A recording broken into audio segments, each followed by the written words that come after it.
Hello everyone and welcome back to my channel. Are you gearing up for the Microsoft Certified Azure Administrator exam? Well, you are in the right place. In this exciting new series, I'm diving deep into practice questions designed to help you ace your exam with confidence. Whether you are watching from the comfort of your home, tuning in during your commute, or even while sipping your favorite coffee, I'm here to make your exam preparation engaging and effective. So if you are ready to level up your Azure skills, smash that subscribe button, hit the notification bell, and let's embark on this knowledge-packed journey together. Remember, success is built on practice, and I'm here to guide you every step of the way. You download an Azure Resource Manager template based on an existing virtual machine.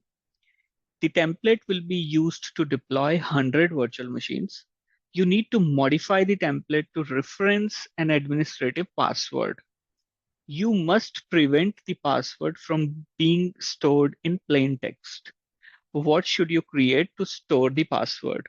Your options are Azure Storage Account and Access Policy, Azure Key Vault and Access Policy, Azure AD Identity Protection and Access Policy, Recovery Services Vault and Backup Policy. Whenever there is a requirement to store passwords in Azure, then you should look for Azure Key Vault in the options.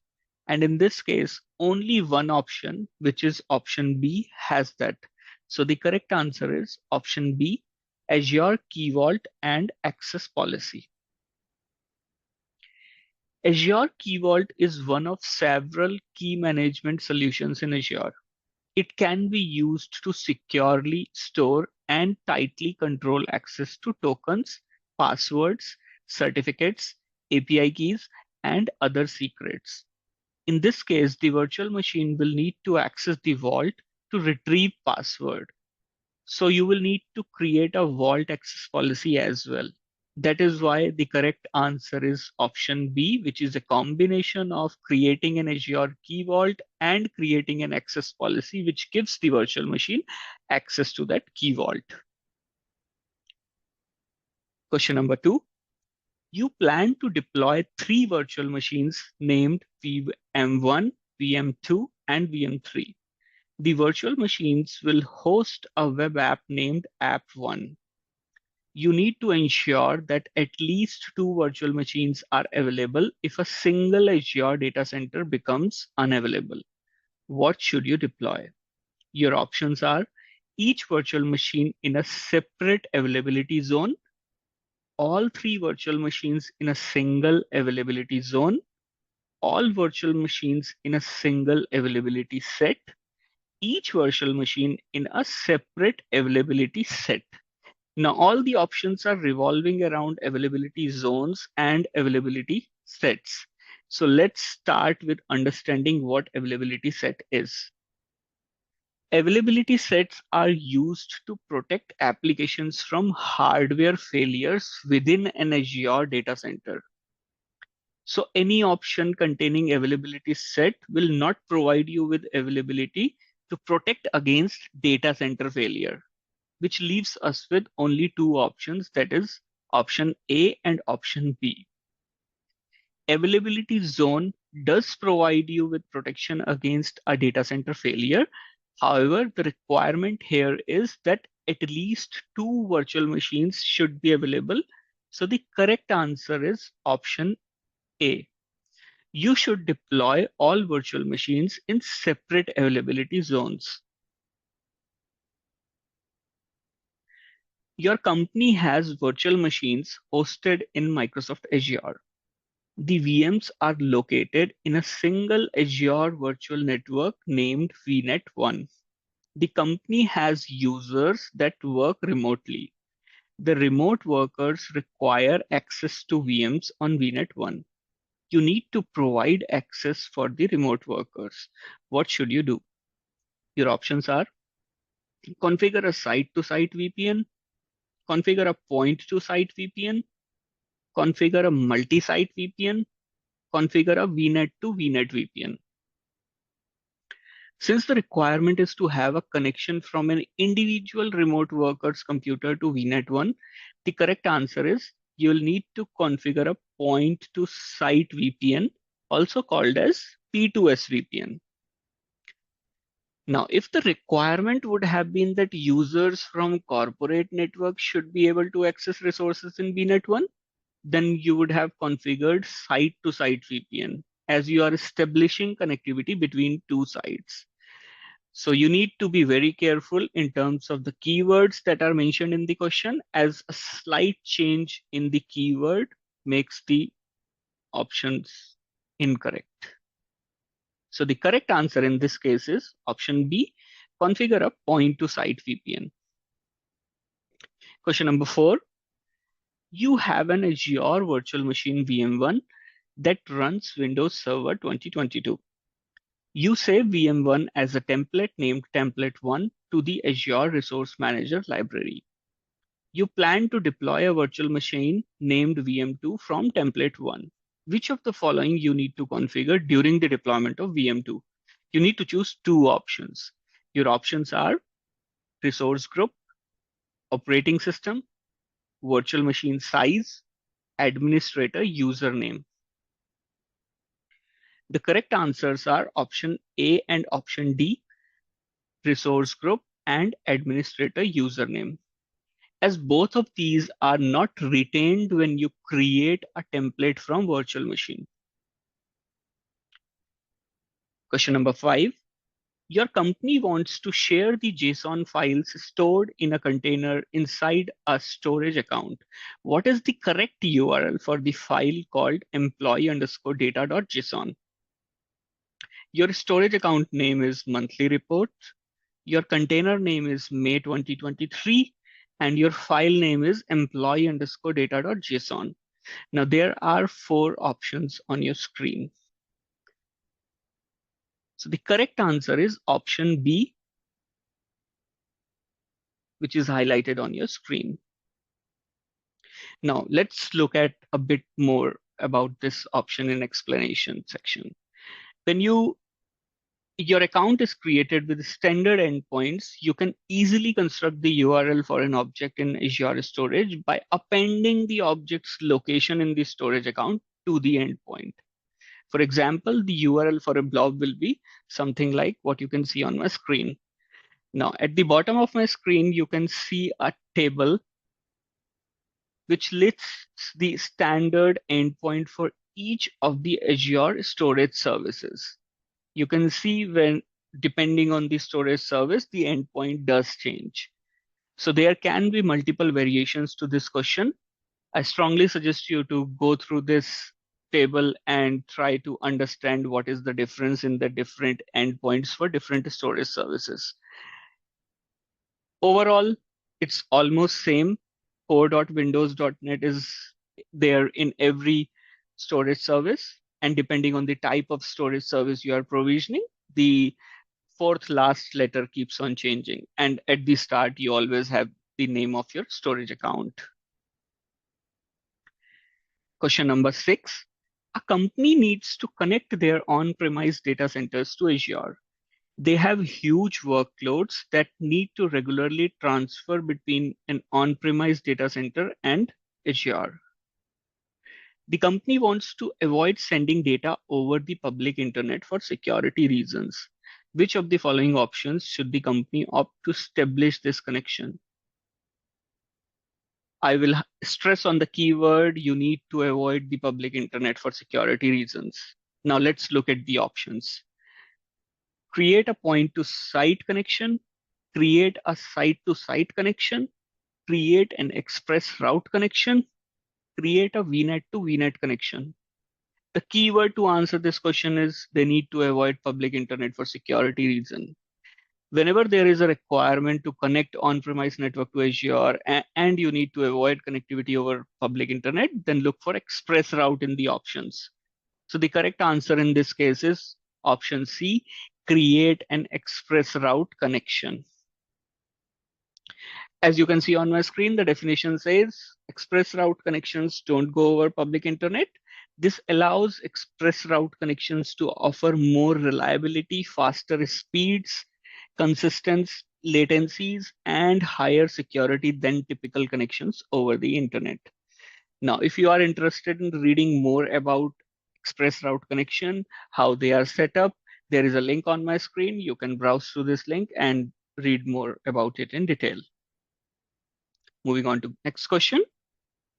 Your company wants to move an entire solution to Azure. Due to security constraints, company wants to restrict creation of all resources in a particular region. Which Azure service can be used to achieve this requirement? Your options are Azure Policy, Azure Monitor, Azure Availability Zone, Azure Web Apps. Now, common use cases for Azure Policy includes implementing governance for resource consistency, regulatory compliance, security, cost management. So the correct answer is option A, Azure Policy. Some of the common examples can be restrict resource regions, which is what is being asked in this question. You can even block certain resource type or restrict VM size. Refer to the link on my screen to read more about some of the common policies in Azure. We will have more questions later in the series around Azure policy structure because there will be few questions around Azure policies in the Azure Administrator exam. Question number 8. A company has a Azure subscription which contains resource group named RG1, which is set to as Australia East location. RG1 is used to host temporary resources and contains resources shown below. Now, there are some resources that are mentioned in this table, and then in the next column is the type of the resources, and then it's the location where these resources are hosted. SQL D02, which is a SQL server in Azure VM, is backed up to RSV25, which is a recovery services vault. When a user tries to delete RG1, which is the resource group, from Azure portal, the deletion fails. What is the first need to take to ensure a successful deletion? Your options are delete storage account SA004, restart VM2, stop backup of SQL D02, stop VM2. So the right answer is stop backup of SQL D02.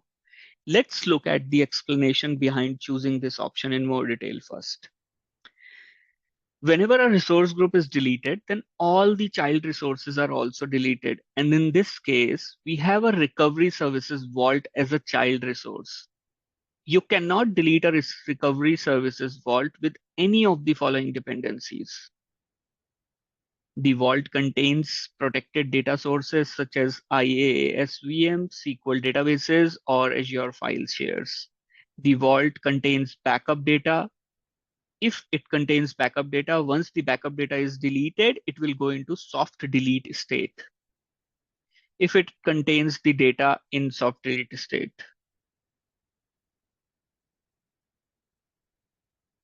If it has registered storage accounts. So this is the reason to choose the correct option in this case. Moving on to next question. A company needs to identify idle and underutilized Azure virtual machines, which can be changed to a less costly service tier. What should the company use? Your options are file storage, Azure Advisor, Azure Monitor, Customer Insights. The correct answer is option B, Azure Advisor. Azure Advisor helps you optimize and reduce your overall Azure spend by identifying idle and underutilized resources. You can get cost recommendations from the cost tab on the Advisor dashboard. You can refer to the link on my screen to understand the different type of recommendations made by Azure Advisor when it comes to cost optimization. This includes shutdown recommendations, resizable SKU recommendations, and many more. Question number 10. You have an Azure subscription named Subscription 1. You have 5 TB of data that you need to transfer to Subscription 1. You plan to use Azure Import Export job. What can you use as the destination of the imported data? Your options are Azure File Storage, Azure Data Factory, Azure Cosmos DB, Azure SQL Database. The correct answer is option A, Azure File Storage. It also supports Azure Blob Storage for import jobs. You can see in the table on my screen that if the job type is import, the supported storage services is Azure Blob Storage and Azure File Storage. Question number 11. Your company has a Microsoft SQL Server always on availability group configured on their Azure virtual machine. You need to configure an Azure internal load balancer as a listener for the availability group. The solution you propose is you create an HTTP health probe on port 1433. Does the solution meet the goal? You need to choose between either yes or no, whether the solution that you have chosen is right or wrong. Now, port 1433 is used by SQL Server for SQL Server database engine connections and not HTTP connections. Therefore, creating an HTTP health probe on port 443 will not work. To configure an Azure internal load balancer as a listener for the availability group, you need to create a TCP health probe on port 443, which is the default port for SQL Server. There can be another variation to this question. Let's say the solution was that you create a TCP health probe on port 1443. Then it was a correct solution. So as I have been saying in my previous series as well, a minor variation to a question can entirely change the solution. So pay attention to small details that are mentioned in the questions before trying to answer it. Moving on to next question of the series. You have an Azure subscription that contains an Azure storage account, and you plan to copy an on-premise virtual machine image to a container named VM images. Which command should you run to create the container for the planned image? Now you have two sections where you need to choose from different options that are presented on my screen. The first option is AZ copy. You have three options in it: make, sync, and copy. Then the second one is the URL that is going to be formed. In the URL, you need to choose between the options blob, DFS, queue, table, and images.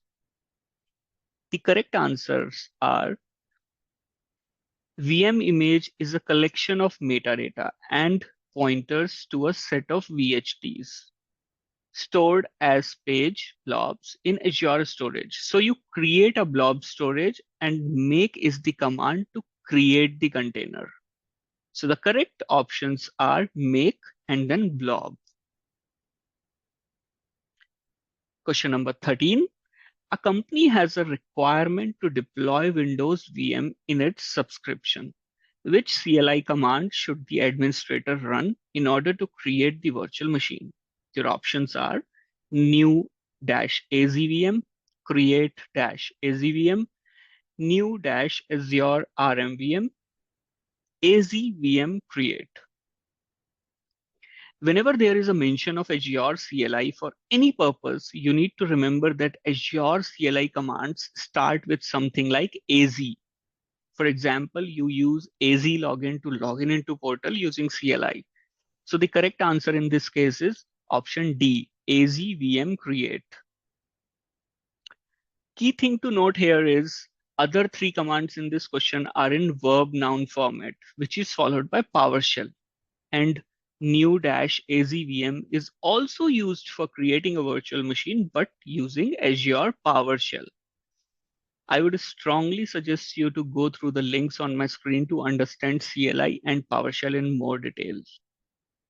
Now, you would have already guessed there can be a variation to this question as well. If instead of mentioning which CLI command should the administrator run in order to create the virtual machine, they could have also said which Azure PowerShell command the administrator should run to create the virtual machine.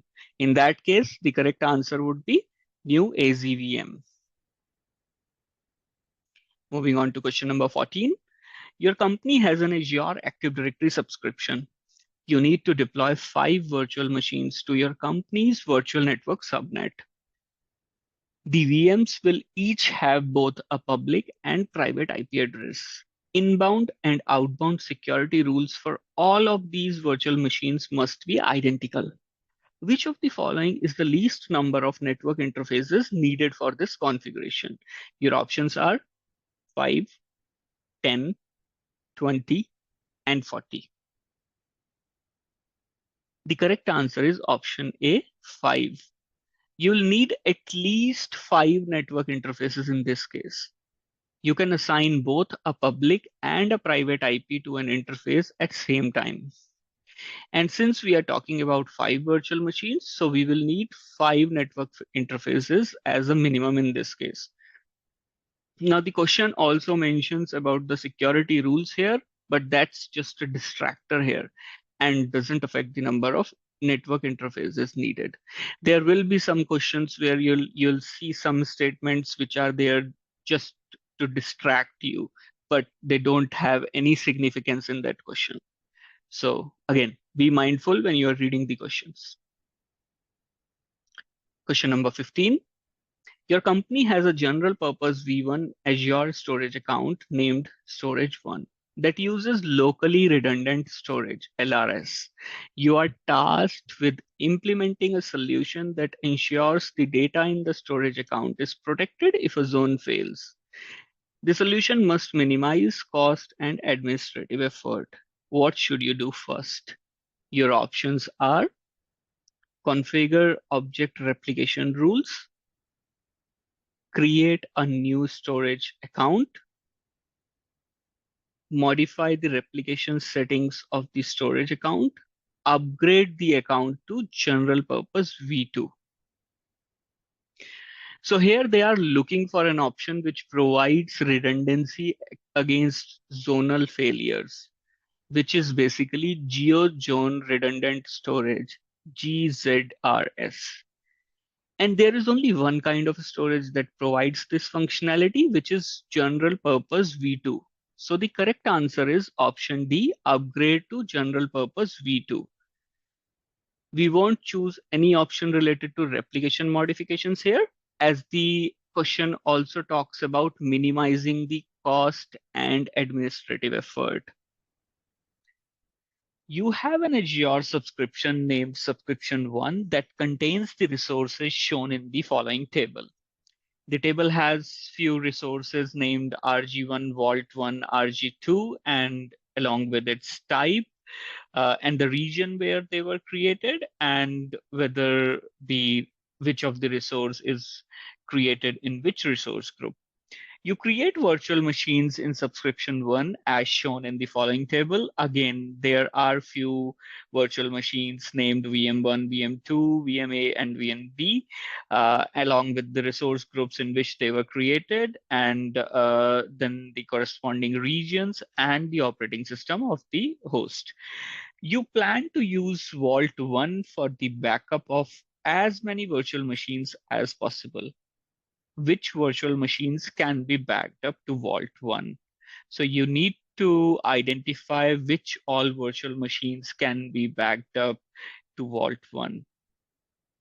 This is one of the questions where there is a lot of data in the question just to confuse you, and not everything is relevant. Main thing to note here is you need to use Vault to do the backup of virtual machines. Now, based on the Microsoft documentation, the vault must be in the same region as the data source, which is the key to answer this question. Looking at both the tables, you can see Vault is hosted in Australia Central. So based on the previous information from Microsoft documentation, you can only back up the virtual machines that are hosted in Australia Central. So the virtual machines that are hosted in Australia Central are VM1, VMA, and VMB. So the right answer in this case is option C, VM1, VMA, and VMB only. You can refer to the Microsoft official link on the screen to understand how to set up recovery services vaults in more detail. Key takeaway here is if you have virtual machines in several regions, then you need to create recovery service vault in all of those regions to back up the virtual machines. Next question of the series. You have an Azure Active Directory tenant named Contoso Cloud.onmicrosoft.com. Your company has a public DNS zone for Contoso.com. You add Contoso.com as a custom domain name to Azure AD. You need to ensure that Azure can verify the domain name. Which type of DNS record should you create? Your options are MX, NSAC, RRSIG, PTR. When you add a custom domain name to Azure AD, you need to verify that you own the domain by creating a DNS record in your domain's DNS zone, which points to Azure AD. In this case, you are going to add contoso.com as a custom domain name to Azure AD, which means you need to create a DNS record in the DNS zone for contoso.com. So the type of DNS record that you create is either a TXT or MX record. In this case, we just have MX in the list of options. So the correct answer is option A, MX. You are presented with similar settings shown on the screen, which you need to use to configure DNS record with your registrar. Now, there can be multiple variations to this question. As you would have already seen, this question has a mention of MX record, but you can also create a TXT record. So the variation can be instead of MX, you will have TXT in the options. Question number 18 of the series. You have an Azure subscription that contains an Azure Active Directory tenant named contoso.com and an Azure Kubernetes Services cluster named AKS1. An administrator reports that she is unable to grant access to AKS1 to the users in contoso.com. You need to ensure that access to AKS1 can be granted to the contoso.com users. What should you do first? Your options are: from contoso.com, create an OAuth 2.0 authorization endpoint. From contoso.com, modify the organization relationship settings, recreate AKS1, or from AKS1, create a namespace. To grant access to Azure Kubernetes service to users in your Active Directory tenant, you need to create a OAuth 2.0 authorization endpoint in your tenant. The endpoint will allow users in your tenant to authenticate and obtain an access token, which can be used to access the Kubernetes API server. Therefore, the first step in this scenario would be to create the OAuth 2.0 authorization endpoint in contoso.com. Option B, modifying the organization relationship settings, is not related to granting access to AKS1. So this is not the incorrect answer. Option C, recreating AKS1, is not necessary as the issue is related to user access. And option D, creating a namespace, is not related to, again, granting access to AKS1 either. Question number 19. Your organization's system administrator has deployed two standalone Azure virtual machines for a new web service. You now want to add these virtual machines to fault domains in an availability set. When you attempt to do this in the portal, you receive an error message preventing you from completing the task. What is the reason for this? Your options are: the availability set has to be paused or stopped before standalone VMs can be added. VM's operating system is not compatible with fault domains. You didn't check the required standalone parameter in Azure portal. You cannot add running standalone VMs to availability sets. Whenever adding virtual machines to an availability set, they need to be in a stopped or deallocated state. You cannot add running virtual machines directly to an availability set. Before attempting to add the virtual machine to the availability set, you should ensure that they are stopped or deallocated. So the right answer is option D. You cannot add running standalone VMs to availability sets. Next question. Which Azure tool is a cloud-based command line service for copying and migrating data between Azure storage accounts? Your options are Import Export Service, AZ Copy, Azure Databox, Azure Storage Explorer. So the correct answer is option B, AZ Copy. AZ Copy is a powerful command line utility that enables you to transfer files and data to and from Azure storage. It supports various scenarios such as copying data within Azure, between different storage accounts, and between Azure and your local machines. It is designed to handle large-scale data transfers efficiently and securely. And it also provides features like parallelism, resume functionality, and support for different transfer modes, which can be block, page, and append blobs, making it an ideal tool for data migration, backup, and synchronization tasks in Azure storage. So there can again be variations to this question. In this question, they are asking about copying and migrating data between Azure storage accounts, but as you would have seen, it can be used to transfer data within Azure. It can be used to transfer data between Azure and your local machine as well. Question number 21. You suspect hackers and bots have been attacking your application's network. What Azure network monitoring or analysis tool would best fit your needs? Your options are Security Group View, Network Performance Monitor, Connection Monitor, Traffic Analysis. The correct answer is option D, Traffic Analysis. It is a feature of Azure Network Watcher, which provides an in-depth visibility into network traffic patterns, helping you identify anomalies and potential security threats.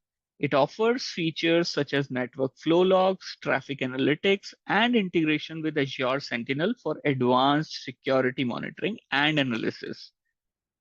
You can refer to the link on the screen to read more about this. Question number 22. You have an Azure subscription that contains the following users in an Azure AD tenant named contoso.onmicrosoft.com.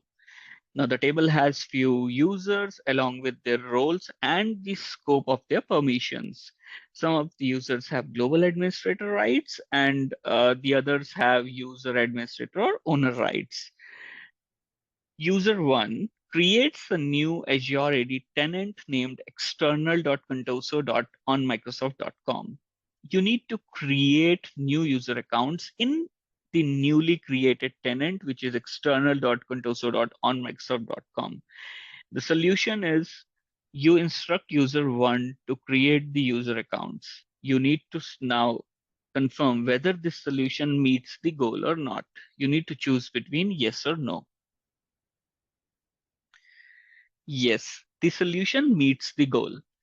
User 1 has the necessary permissions, which is global administrator at AD level, which gives it access to create user accounts within the tenant. So instructing them to do so is a valid and appropriate solution. Next question. Your company has a Microsoft Azure subscription. The company has data centers in Los Angeles and New York. And you're configuring the two data centers as geo-clustered sites for site resiliency.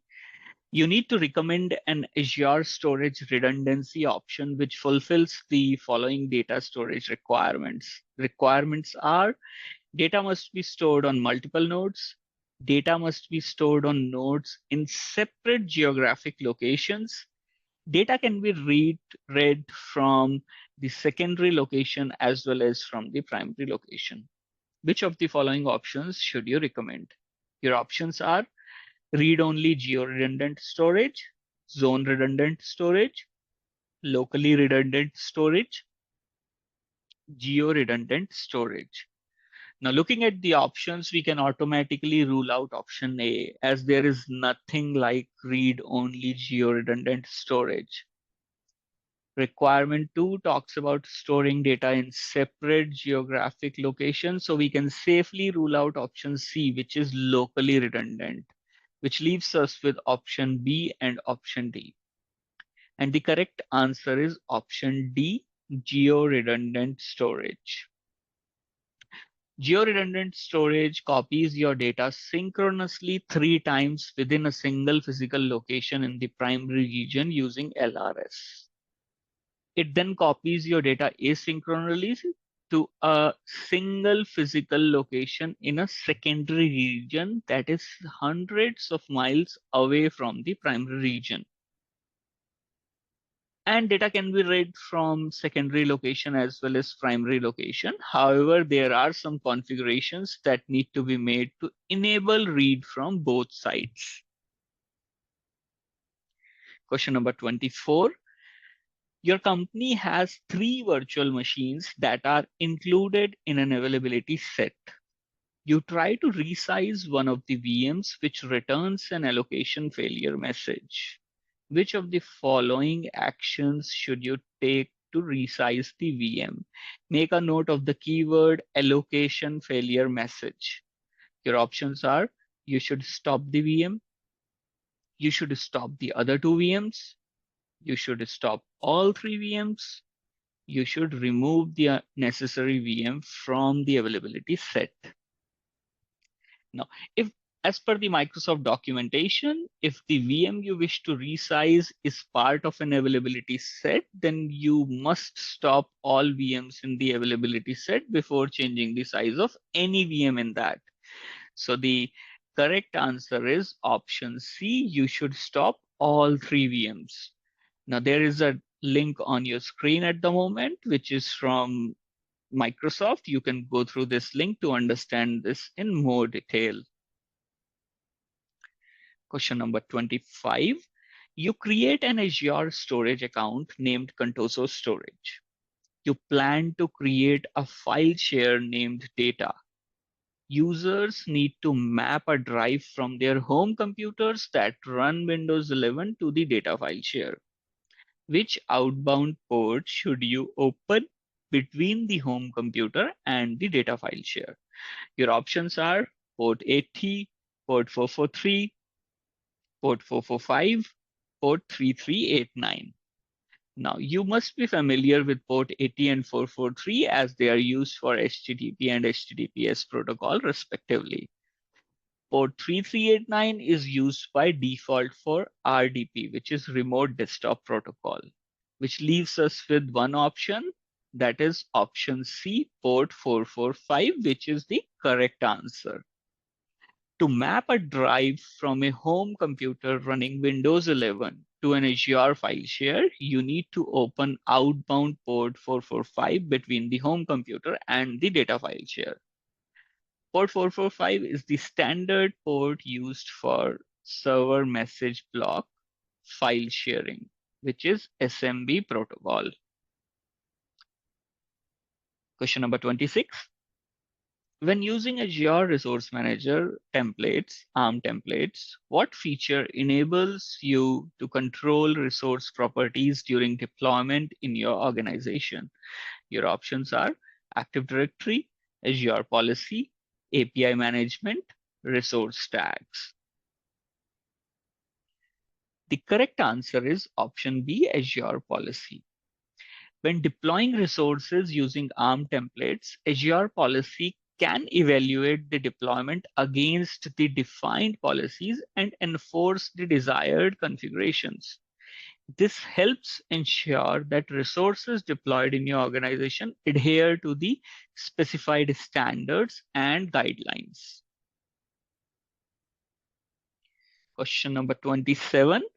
You have an Azure subscription that contains a resource group named RG1.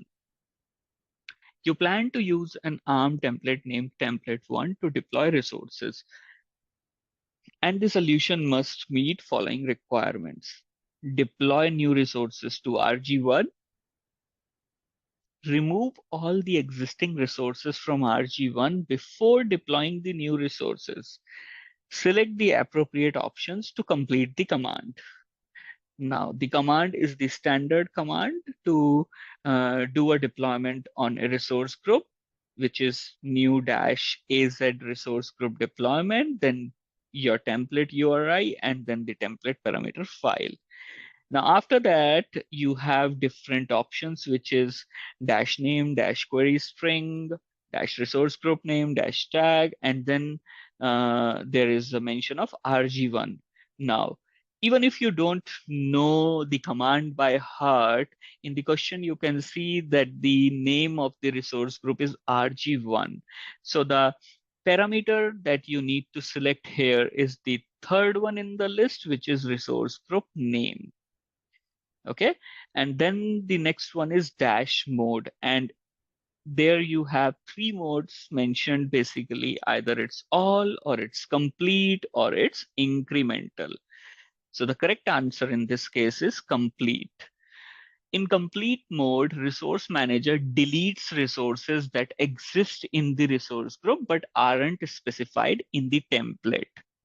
You should always use the what if operation before deploying a template in complete mode. What if shows you which resources will be created, deleted, or modified. This is sort of doing a dry run before you actually do anything. It is a good practice to use what if because you know beforehand what is going to happen. And you will avoid unintentionally deleting resources. Next question. Your company has an Azure subscription. You need to deploy a number of Azure virtual machines using ARM templates. You have been informed that the VMs will be included in a single availability set.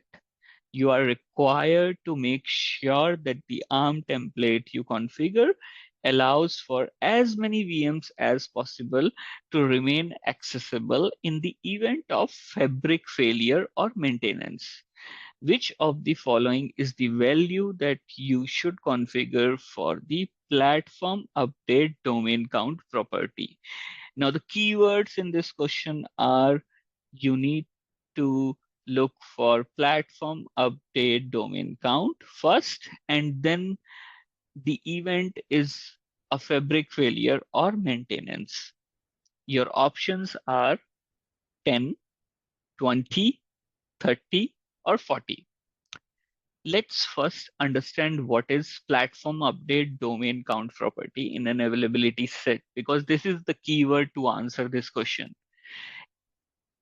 It specifies the number of update domains available for distributing VMs.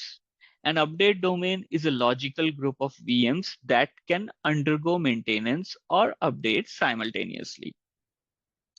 By distributing VMs across multiple update domains, you minimize the risk of downtime during updates or fabric failures, which is what is being asked in this question. Azure typically supports a maximum of 20 update domains per availability set. So the correct answer is option B, 20. Moving on to next question. Which Azure storage service is designed for large-scale offline data migration intended to help businesses migrate their data onto Azure cloud? Your options are Store Simple, AZ Copy, Azure Storage Explorer, Azure Data Box. The correct answer is option D, Azure Data Box. The Azure Data Box cloud solution lets you send terabytes of data into and out of Azure in a quick, inexpensive, and reliable way. The secure data transfer is accelerated by shipping you a proprietary data box storage device. Each storage device has a maximum usable storage capacity of 80 TB and is transported to your data center through a regional carrier. The device has a rugged casing to protect and secure data during the transit. You can refer to the link on my screen to read more about Azure Data Box. Question number 30. You plan to deploy several Azure virtual machines that will run Windows Server 2022 in a virtual machine scale set by using ARM templates. You need to ensure that Nginx is available on all the virtual machines after they are deployed. What should you use? Your options are a Microsoft Intune device configuration profile, deployment center in Azure App Service, a desired state configuration DSC extension, the new AZ configuration assignment commandlet. You should use a desired state configuration extension to achieve this requirement. Desired state configuration DSC is a feature in Azure that allows you to define and enforce the desired state of a machine or application configuration. There can be multiple variations to this question, as you can achieve the same requirement by using Azure custom script extension as well, which is not part of the options at this point. So yeah, there can be another variation to this question. You have an on-premise file server named Server 1 that runs Windows Server 2016. You have an Azure subscription that contains an Azure file share. You deploy an Azure file sync storage sync service and you create a sync group. You need to synchronize files from Server 1 to Azure.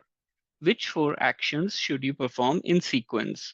To answer, move the appropriate actions from the list of actions to the answer area and arrange in correct order. On the left-hand side, you have some actions, and right-hand side has the answer area section where you need to drag all the correct answers and you need to arrange them in the correct order. So basically, if I sum up, then the requirement is you need to synchronize files from an on-premise server to Azure file share.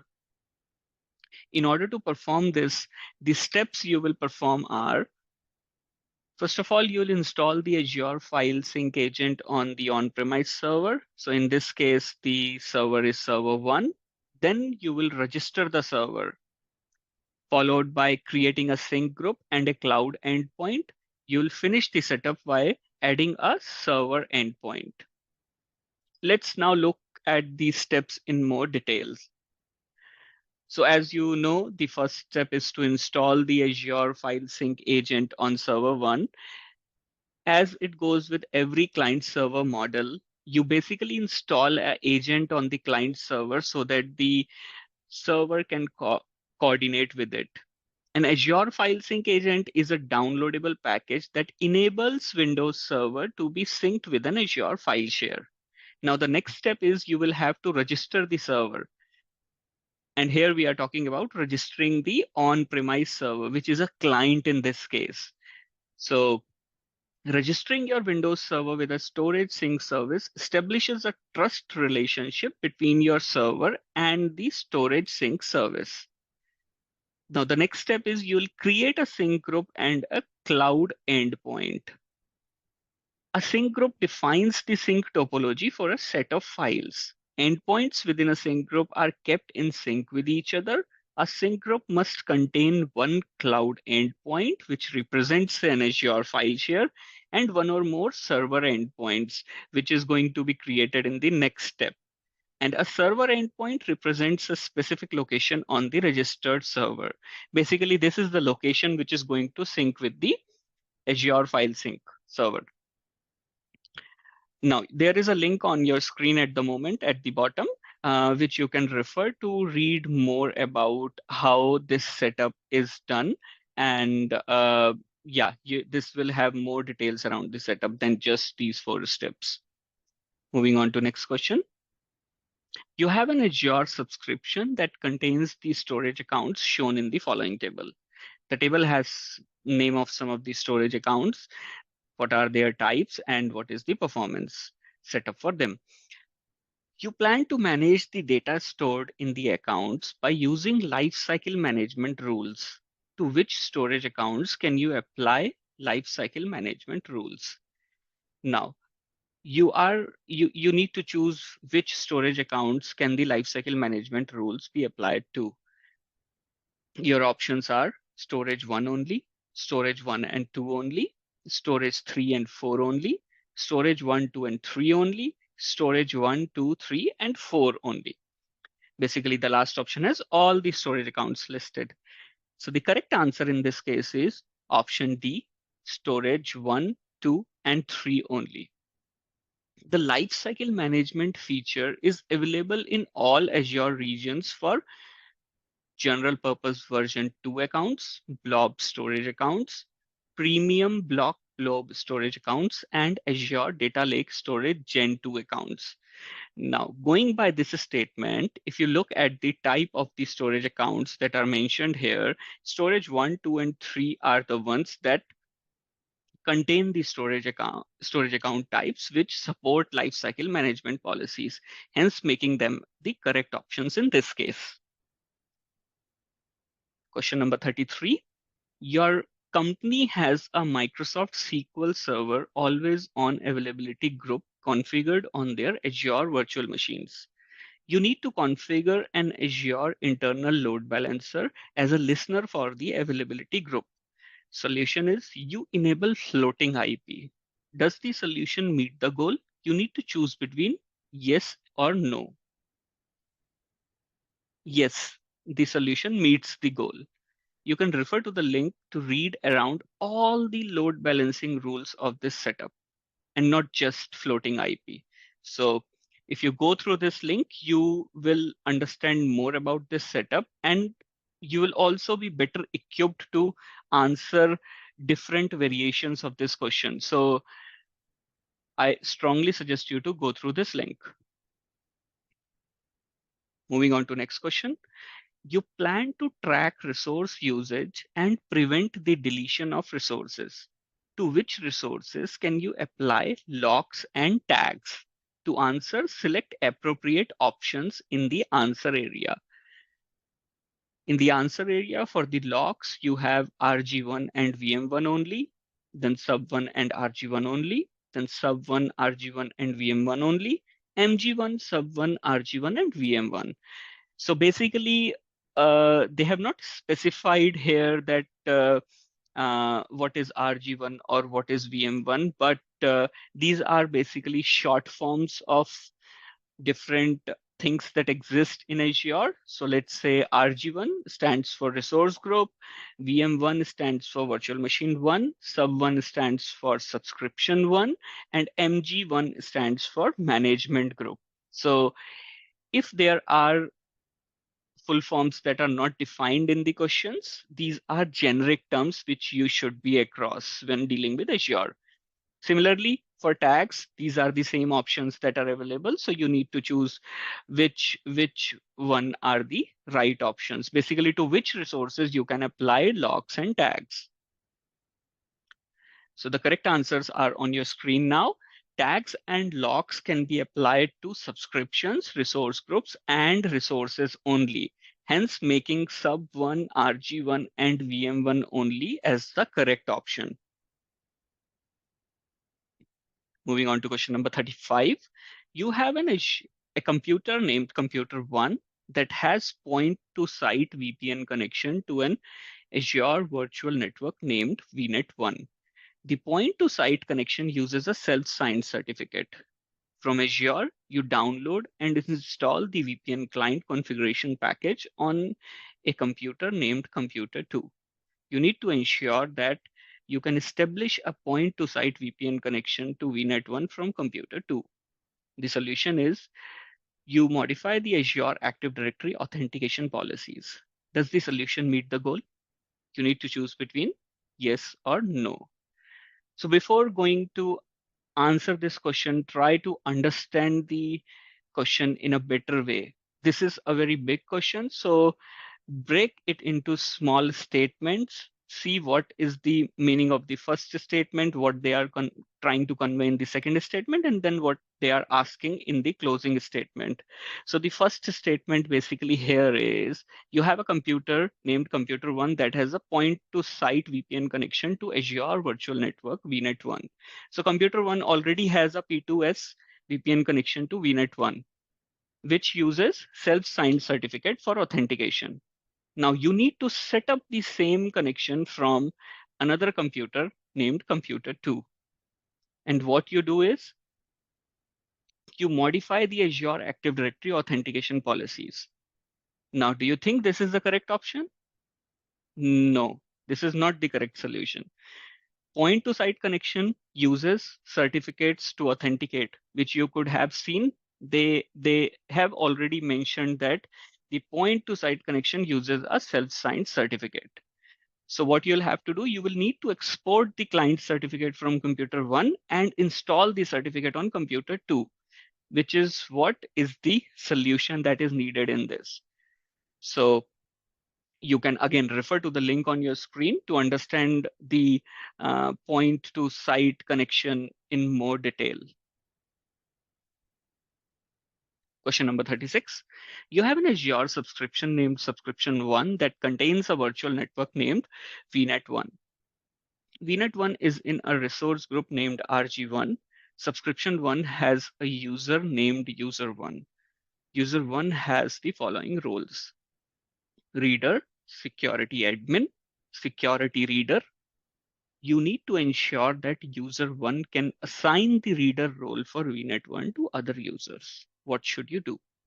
Your options are: assign user1 the network contributor role for VNet1, assign user1 the owner role for VNet1, remove user1 from the security reader role for subscription 1, assign user1 the contributor role for RG1, assign user1 the contributor role for VNet1.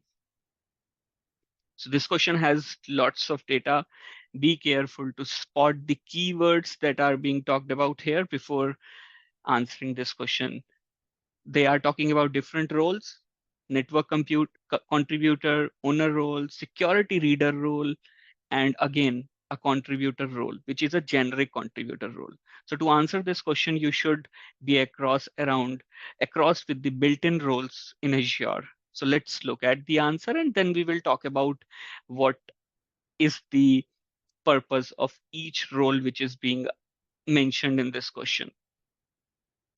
So the correct answer is assign user1 the owner role for VNet1. Let's now look at the details of each of the roles being talked about here. The first one is network contributor role, which is being talked about in the first option. It lets you manage network, but not access to them, which is why this was not the correct answer. The second option talks about security reader roles, which allows you to view permissions for Microsoft Defender for cloud, can make recommendations, alerts, security policy, and security states, but cannot make changes. Now, the third one was the correct answer, but here we are going to talk about the generic contributor role first, and then we will go to the option which we choose as a correct one. So the contributor role again grants full access to manage all resources, but does not allow you to assign roles in Azure RBAC, which is what needs to be done in this question. So the right answer was owner role. Basically, owner role grants full access to manage all resources, including the ability to assign roles in Azure RBAC, making it as the correct option in this case. You can refer to the link on your screen to read more about other built-in roles that are available. There can be many variations to this question. So it is highly recommended that you are across what are the different type of built-in roles available in Azure. Question number 37. You have an Azure Active Directory tenant named contoso.com. You have a CSV file that contains the names and email addresses of 500 external users. You need to create a guest user account in contoso.com for each of the 500 external users. Make a note of the keyword here. They are talking about external users. You should know that the process to create a user which is in your tenant is different as compared to external user, which is the key to answer this question. So the solution you choose is from Azure AD in the Azure portal, you use the bulk create user operation. Does this meet the goal? You need to choose between yes or no. No, it doesn't meet the goal. To send bulk invitations to external user, you'll follow these steps. Use bulk invite users to prepare a comma separated value, which is CSV file with the user information and invitation preferences. Upload the CSV file to Azure AD, and then you will verify the users were added to the directory. Basically, when you are adding the external users, you use invite option and not create option. Bulk create is for internal users, which is why I was telling you, you focus on the keyword that you need to deal with external users here. Moving on to question number 38. You plan to automate the deployment of a virtual machine scale set that uses the Windows Server 2016 data center image. You need to ensure that when the scale set virtual machines are provisioned, they have web server components installed. Which two actions should you perform? Your options are create an automation account, upload a configuration script, create an Azure policy, modify the extension profile section of the Azure Resource Manager template, create a new virtual machine scale set in the Azure portal. So the correct options in this case are option B and D. Upload a configuration script and modify the extension profile section of the Azure Resource Manager template. Let's look at why others are not correct. Let's start from bottom. Option E talks about creating virtual machine scale set from Azure portal. But then the question says automation. So this is incorrect as it will add manual effort. Try to eliminate the options. It is a very good way to deal with questions in any of the certification exams. Try to eliminate the wrong options, and then it will be very easy for you to answer. The next option, which is option C, is related to Azure policy, which is again incorrect as policies are used for governance. But here we need to install a web server component on virtual machine.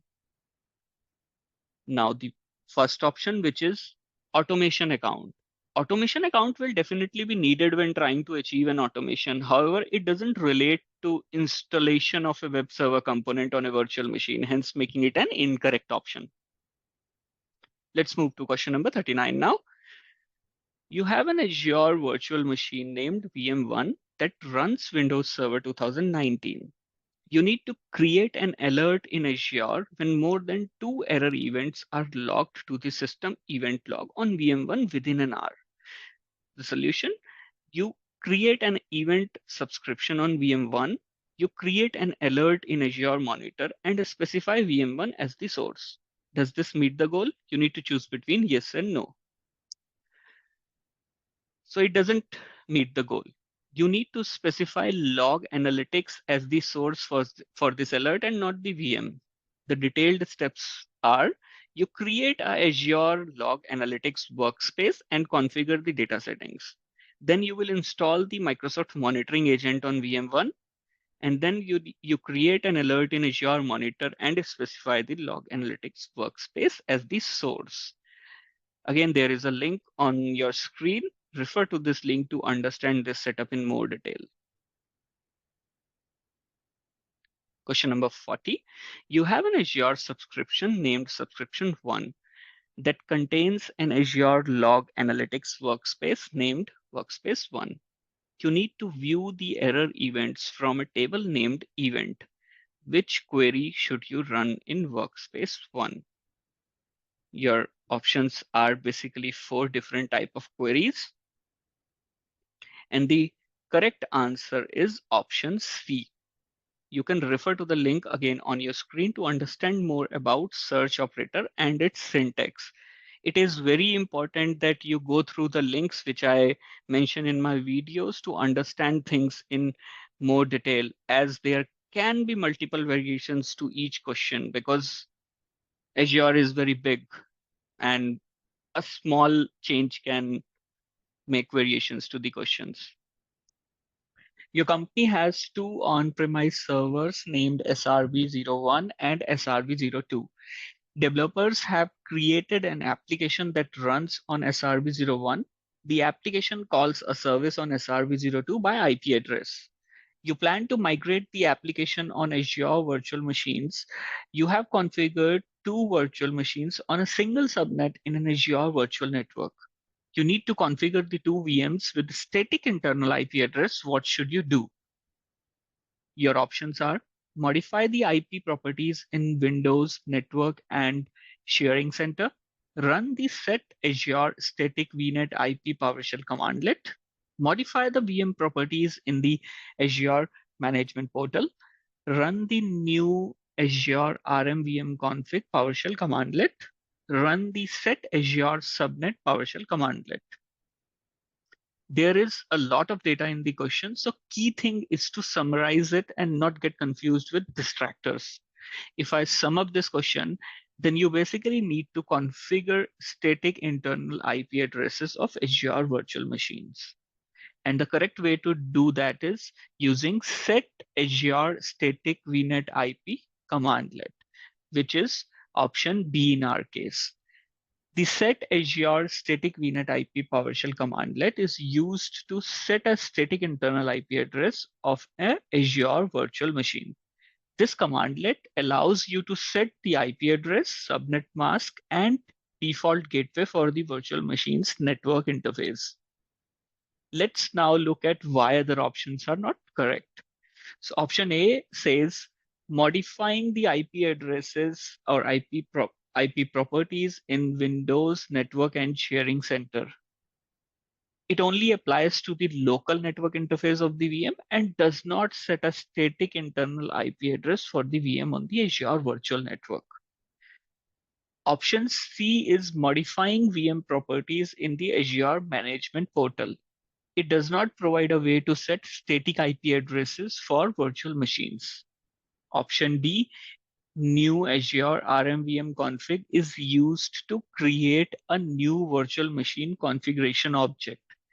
And option E, set Azure subnet is used to modify the properties of an existing Azure subnet, not to set static IP addresses for virtual machines. I hope this clarifies why other options were not chosen as the correct answer. Let's go ahead with next question. You have an Azure subscription named Subscription 1. You create an Azure storage account named Contoso Storage, and then you create a file share named Data.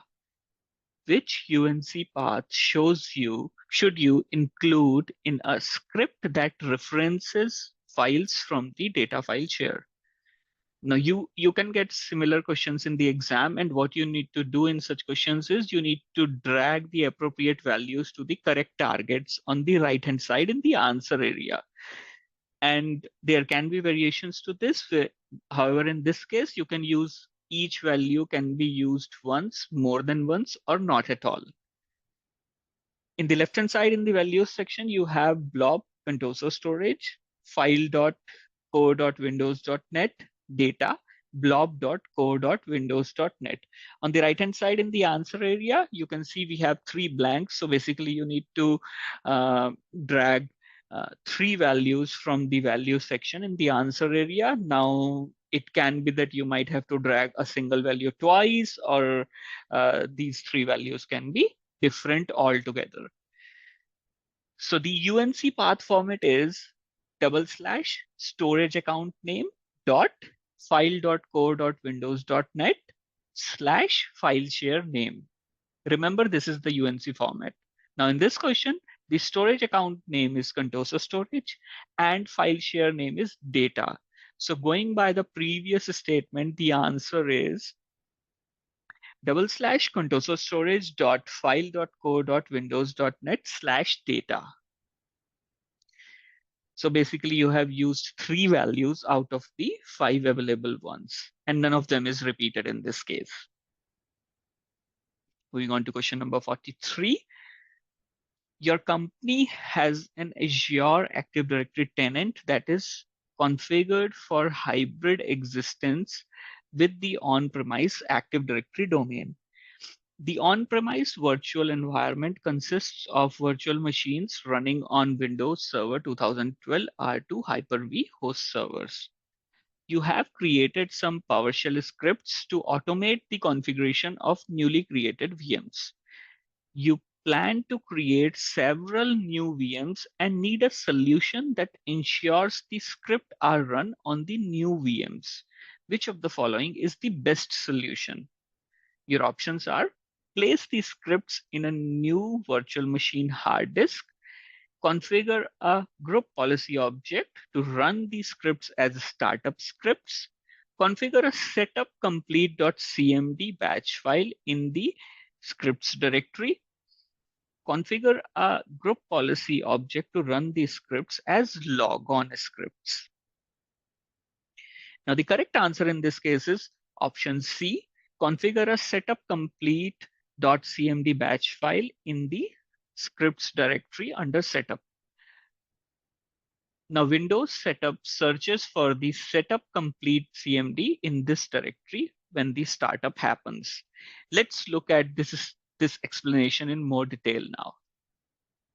Setup complete.cmd and error handler.cmd are custom scripts that run during or after the Windows setup process. They can be used to install applications or run other tasks by using C script / W script scripts. The setup complete.cmd runs with local system permissions and starts immediately after the user sees the desktop. This setting is disabled when using OEM product keys, except on enterprise editions and Windows Server operating systems. Error handler.cmd, which is not in the scope of this question, runs automatically when setup encounters a fatal error. It runs with local system permissions. Now there is a link on the screen. You can refer to this link to understand more about these things in detail. Moving on to question number 44. You have an Azure directory tenant named DevOps Hub and an Azure subscription named Subscription 1. DevOps Hub contains a group named Developers. Subscription 1 contains a resource group named Dev. You need to provide the developers group with the ability to create Azure Logic Apps in the Dev resource group. The solution you choose is, on Subscription 1, you assign the Logic App operator role to the developers group. Does this meet the goal? You need to choose between yes or no. Now let's understand what Logic App operator role is. This role lets you read, enable, and disable Logic Apps, but not edit or update them. The requirement in this case is to create them. Hence, this is an incorrect solution.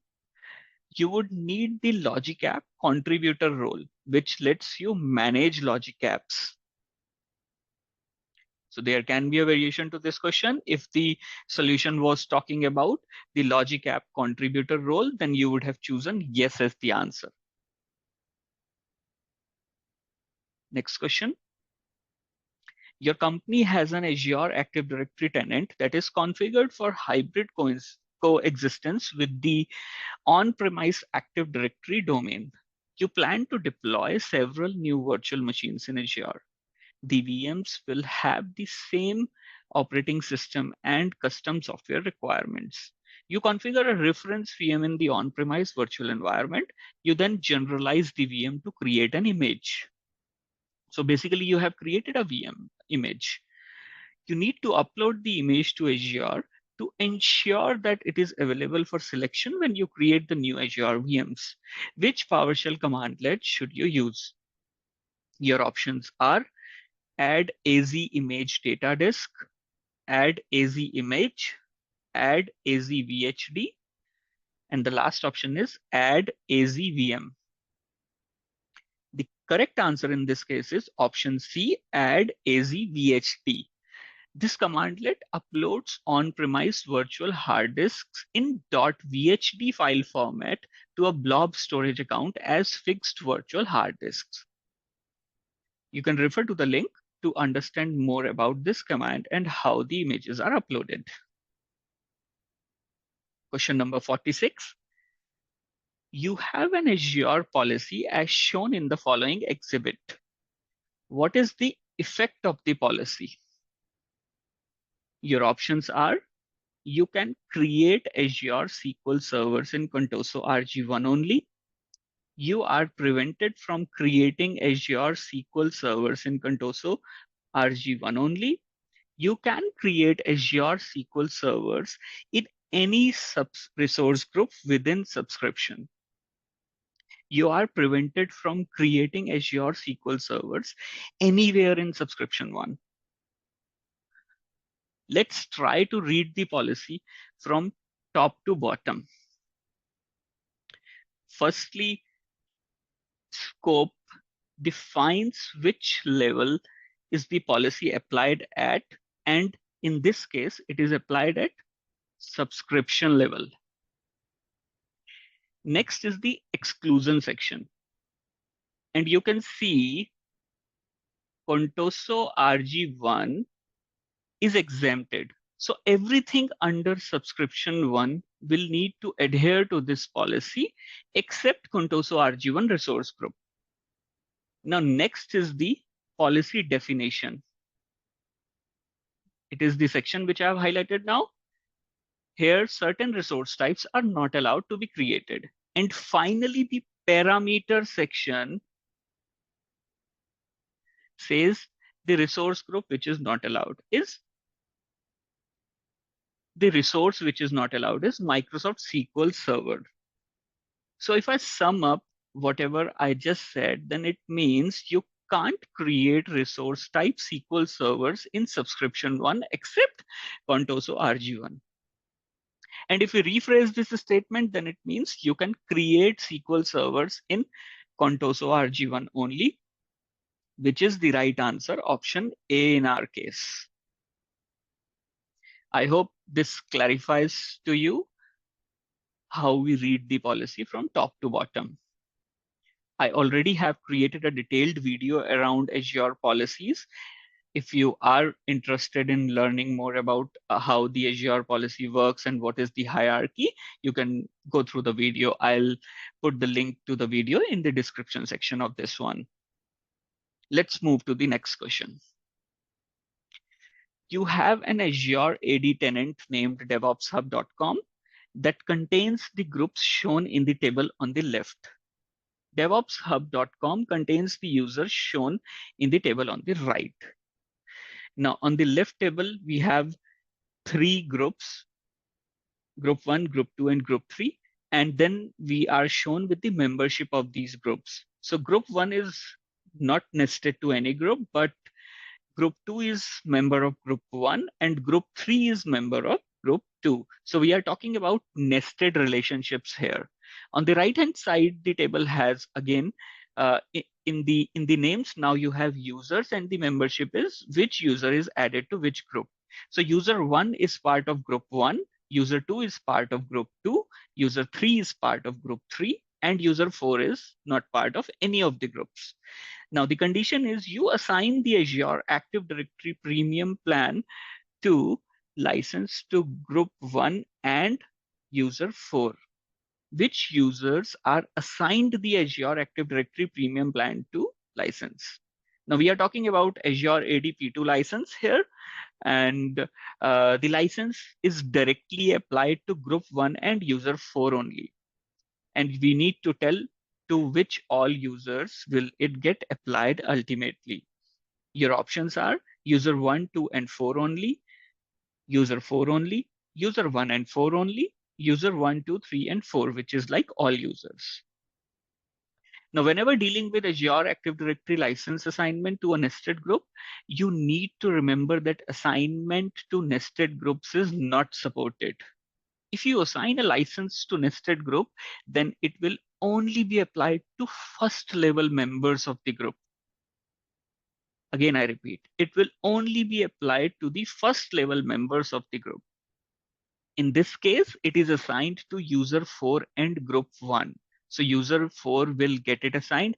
And then if you look at both the tables, then you will notice user 1 is the first level member, which means it will get the Azure AD P2 license, and group 2 or 3 are nested, which contain other users, so they won't get the license assigned. Therefore, the correct answer in this case is option C, user 1 and user 4 only. I hope it is clear to you. If you have any doubts, then you can post them in the comments section and I'll be more than happy to answer them for you.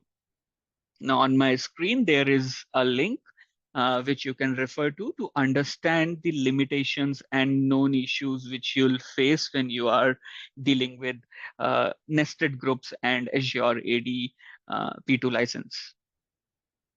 Let's move to next question. Your company has an Azure subscription that includes a storage account, a resource group, a blob container, and a file share. A colleague named Jim Taylor makes use of a solitary Azure Resource Manager ARM template to deploy a virtual machine and an additional Azure storage account. You want to review the ARM template that was used by Jim Taylor. Solution is you access the resource group blade. Does the solution meet the goal? You need to choose between yes or no. Yes, this is the correct solution. To view a template from deployment history, you just need to go to the resource group and should be able to see the result of last deployment. Upon clicking on this, it will show you the summary of the deployment, which will include the template used for deployment and the parameters passed. Question number 49. You have an Azure subscription named Subscription 1 and an on-premise deployment of Microsoft System Center Service Manager. Subscription 1 contains a virtual machine named VM1. You need to ensure that an alert is set in Service Manager when the amount of available memory on VM1 is below 10%. What should you do first? Your options are deploy a function app, create an automation runbook, create a notification, deploy the IT service management connector ITSM. The correct answer in this case is option D. Deploy the IT service management connector ITSM. It allows you to connect Azure and a supported IT service management product or service such as Microsoft System Center Service Manager.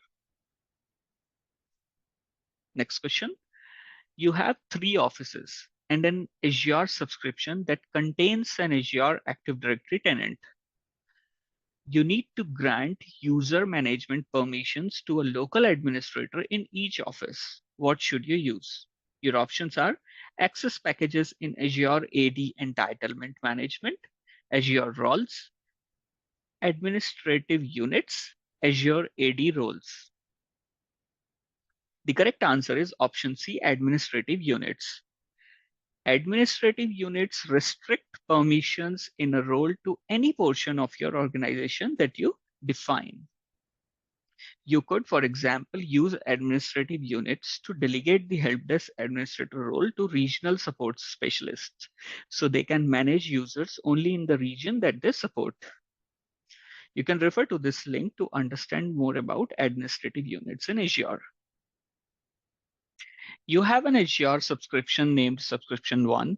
Subscription 1 contains the resource groups in the following table. Now, in the table, you have 3 resource groups named RG1, RG2, and RG3, and they are hosted in Azure regions, including West Europe, North Europe, France Central, and there are 3 policies named Policy 1, Policy 2, and Policy 3 applied to the respective resource groups. Resource group 1, which is RG1, has a web app named Web App 1. Web App 1 is located in West Europe. You move Web App 1 to RG2. What is the effect of the move? So basically, a resource group contains Web App 1, and this Web App 1 is moved from RG1 to RG2. You need to determine what is the effect of the move on Web App 1. Your options are: the app service plan for Web App 1 moves to North Europe. Policy 1 applies to Web App 1. Option 2, the app service plan for Web App 1 remains in West Europe. Policy 2 applies to Web App 1. Option 3, the app service plan for Web App 1 moves to North Europe. Policy 2 applies to Web App 1. Option 4, the app service plan for Web App 1 remains in West Europe. Policy 1 applies to Web App 1. Now, all these options are a combination of either the location, the region of the Web App 1 is changing, or a different policy is getting applied. Whenever you are dealing with such situations, you need to know that moving a resource only moves it to a new resource group or subscription. It doesn't change the location of the resource. So the app service plan will remain same in West Europe. Based on this statement, you can eliminate option A and option C. Let's now look at which policy will be applied, as that's the second part of the solution. Policy in this case is scoped to resource group. As you can see, RG1 has policy 1, RG2 has policy 2, and RG3 has policy 3. So as soon as you move to a new resource group, the policy corresponding to target resource group will get applied, which means after the move, app service will have policy 2 applied. So the correct answer is option B. The app service plan for Web App 1 remains in West Europe. Policy 2 applies to Web App 1. Let's look at next question of the series. You deploy an Azure Kubernetes service cluster named cluster 1 that uses the IP addresses shown in the following table. Now there are 4 IP addresses, and then the assigned to table shows to which section or feature the IP address is applied to. You need to provide internet users with access to the applications that run in cluster 1. Which IP address should you include in the DNS record for cluster 1? Your options are 192.168.10.2, 172.17.7.1, 131.107.2.1, 10.0.10.11. Now here you are trying to expose the application over internet, which means you will need a public IP. Looking at the table, you can easily identify 131.107.2.1 is a public IP. This you can identify based if you have just the basic knowledge of IP addresses. Now, in case you are not a networking person, then also the question has hint in the assigned to section where it says in the first IP, which is the right answer, it says load balancer front end. Front end is usually associated with the endpoint that is used by users to access the application. So even if you don't have the networking knowledge, it doesn't need very advanced networking knowledge. But if you don't have the basic networking knowledge as well, then also you can answer this question just looking at the assigned to section. Let's move to question number 53 of the series. You have an Azure virtual machine named VM1 that runs Windows Server 2019. The VM was deployed using default drive settings. Remember a keyword here, default drive settings. You sign into VM1 as a user named user1 and perform the following actions. The action that you perform are create files on drive C, create files on drive D, modify the screensaver timeout, change the desktop background. You plan to redeploy the VM. Now you want to redeploy the VM. What changes will be lost after you redeploy the VM? So you make some changes to the VM and now you want to redeploy it. And you need to determine which changes will be lost after you redeploy VM. Your options are the new files on drive D, the new desktop background, the modified screensaver timeout, the new files on drive D. After you redeploy a VM, all the data that you saved on the temporary disk or the ephemeral disk is lost.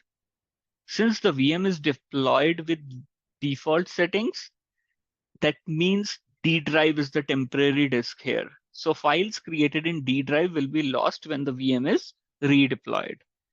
So the correct answer is option D, new files on drive D. Now, as a note, I would like to tell you that the dynamic IP addresses associated with virtual network interface are also updated when a VM is redeployed. So there can be another part in this question talking about the IP addresses associated with virtual network as well. Let's move to question 54 of the series. You have an Azure storage account named Storage1 that uses Azure Blob Storage and Azure File Storage. You need to use AZ copy to copy data to the blob storage and file storage in Storage1. Which authentication method should you use for each type of storage? To answer, you just need to select the appropriate options in the answer area. Now for blob storage and file storage, you have similar options, and the options are Azure Active Directory only, shared access signatures only, access keys and shared access signature only, Azure AD and shared access signature only, Azure AD, access keys and shared access signatures, which means all three options.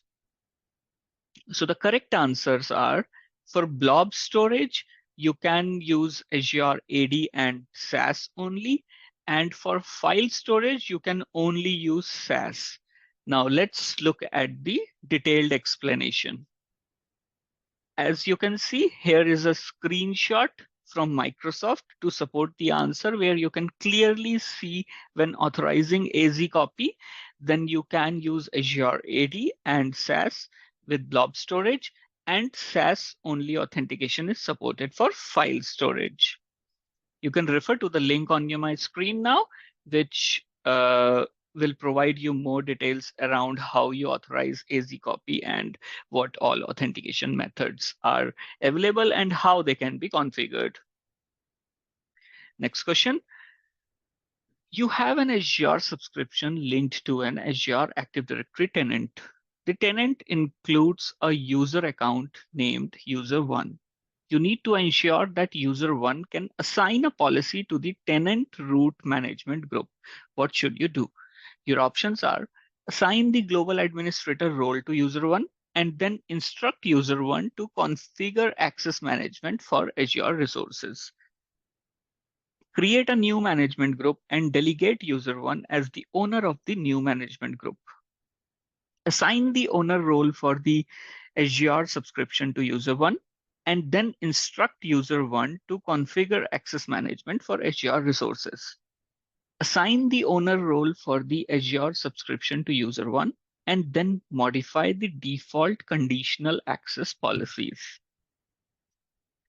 So the correct answer in this case is assign the global administrator role to user1 and then instruct user1 to configure access management for Azure resources.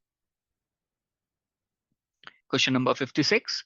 You have an Azure subscription that contains a web app named webapp1. You need to add a custom domain named www.contoso.com to webapp1. What should you do first? create a DNS record, upload a certificate, add a connection string, stop web app 1. The correct answer is option A, create a DNS record. You can either use a CNAME record or an A record to map a custom DNS name to app service. It is recommended to use CNAME for custom domain and A record for root domains. Question number 57. You deploy an Azure Kubernetes service cluster named AKS1. You need to deploy a YAML file to AKS1. Solution you choose is from Azure CLI, you run the kubectl client. Does this meet the goal? You need to choose between yes or no. Yes, this is the correct solution. To deploy the YAML file, you need to run the below command, which is on your screen. Kubectl apply -f is the parameter, and then whatever is your file name .yaml.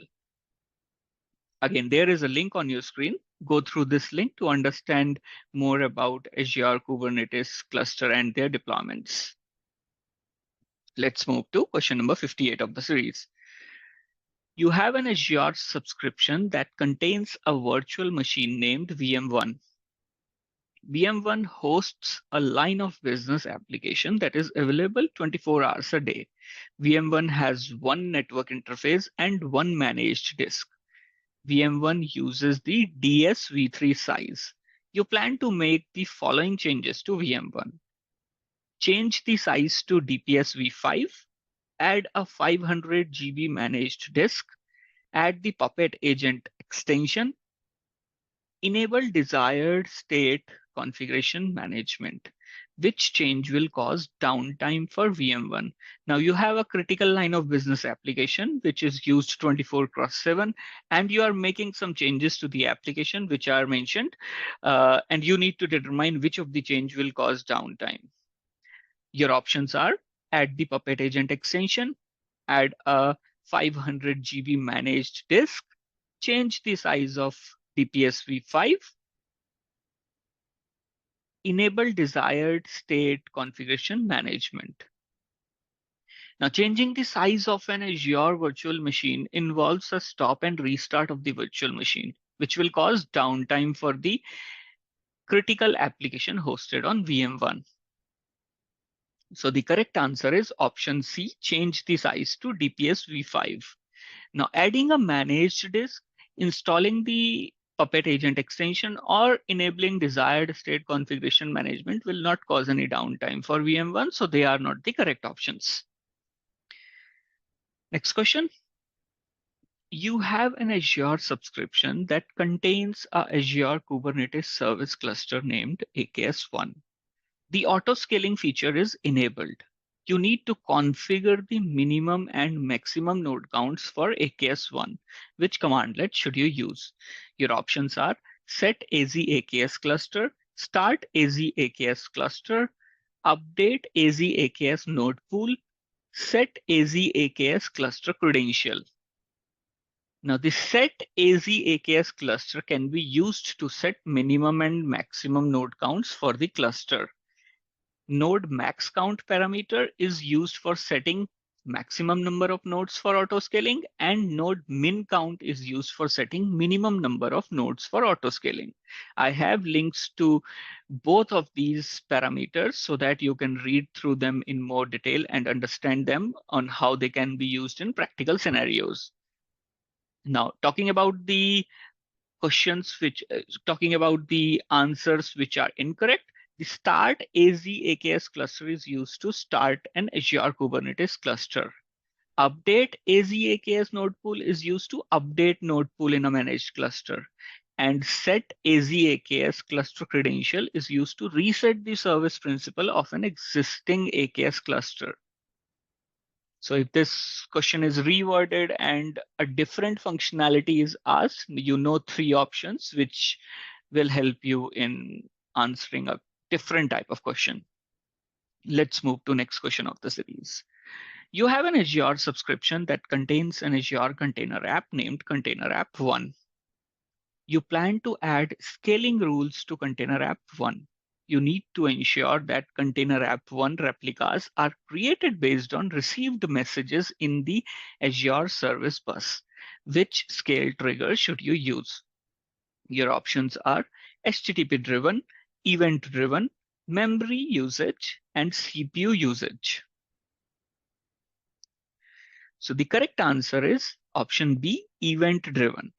Scaling is driven by three different categories of triggers. It can be a HTTP, which is based on the number of concurrent HTTP requests to your revision. It can be a TCP trigger based on the number of concurrent TCP connections to your revision. And it can be a custom trigger, which can be created based on CPU, memory, or supported event-driven data source, which is what is asked in this question.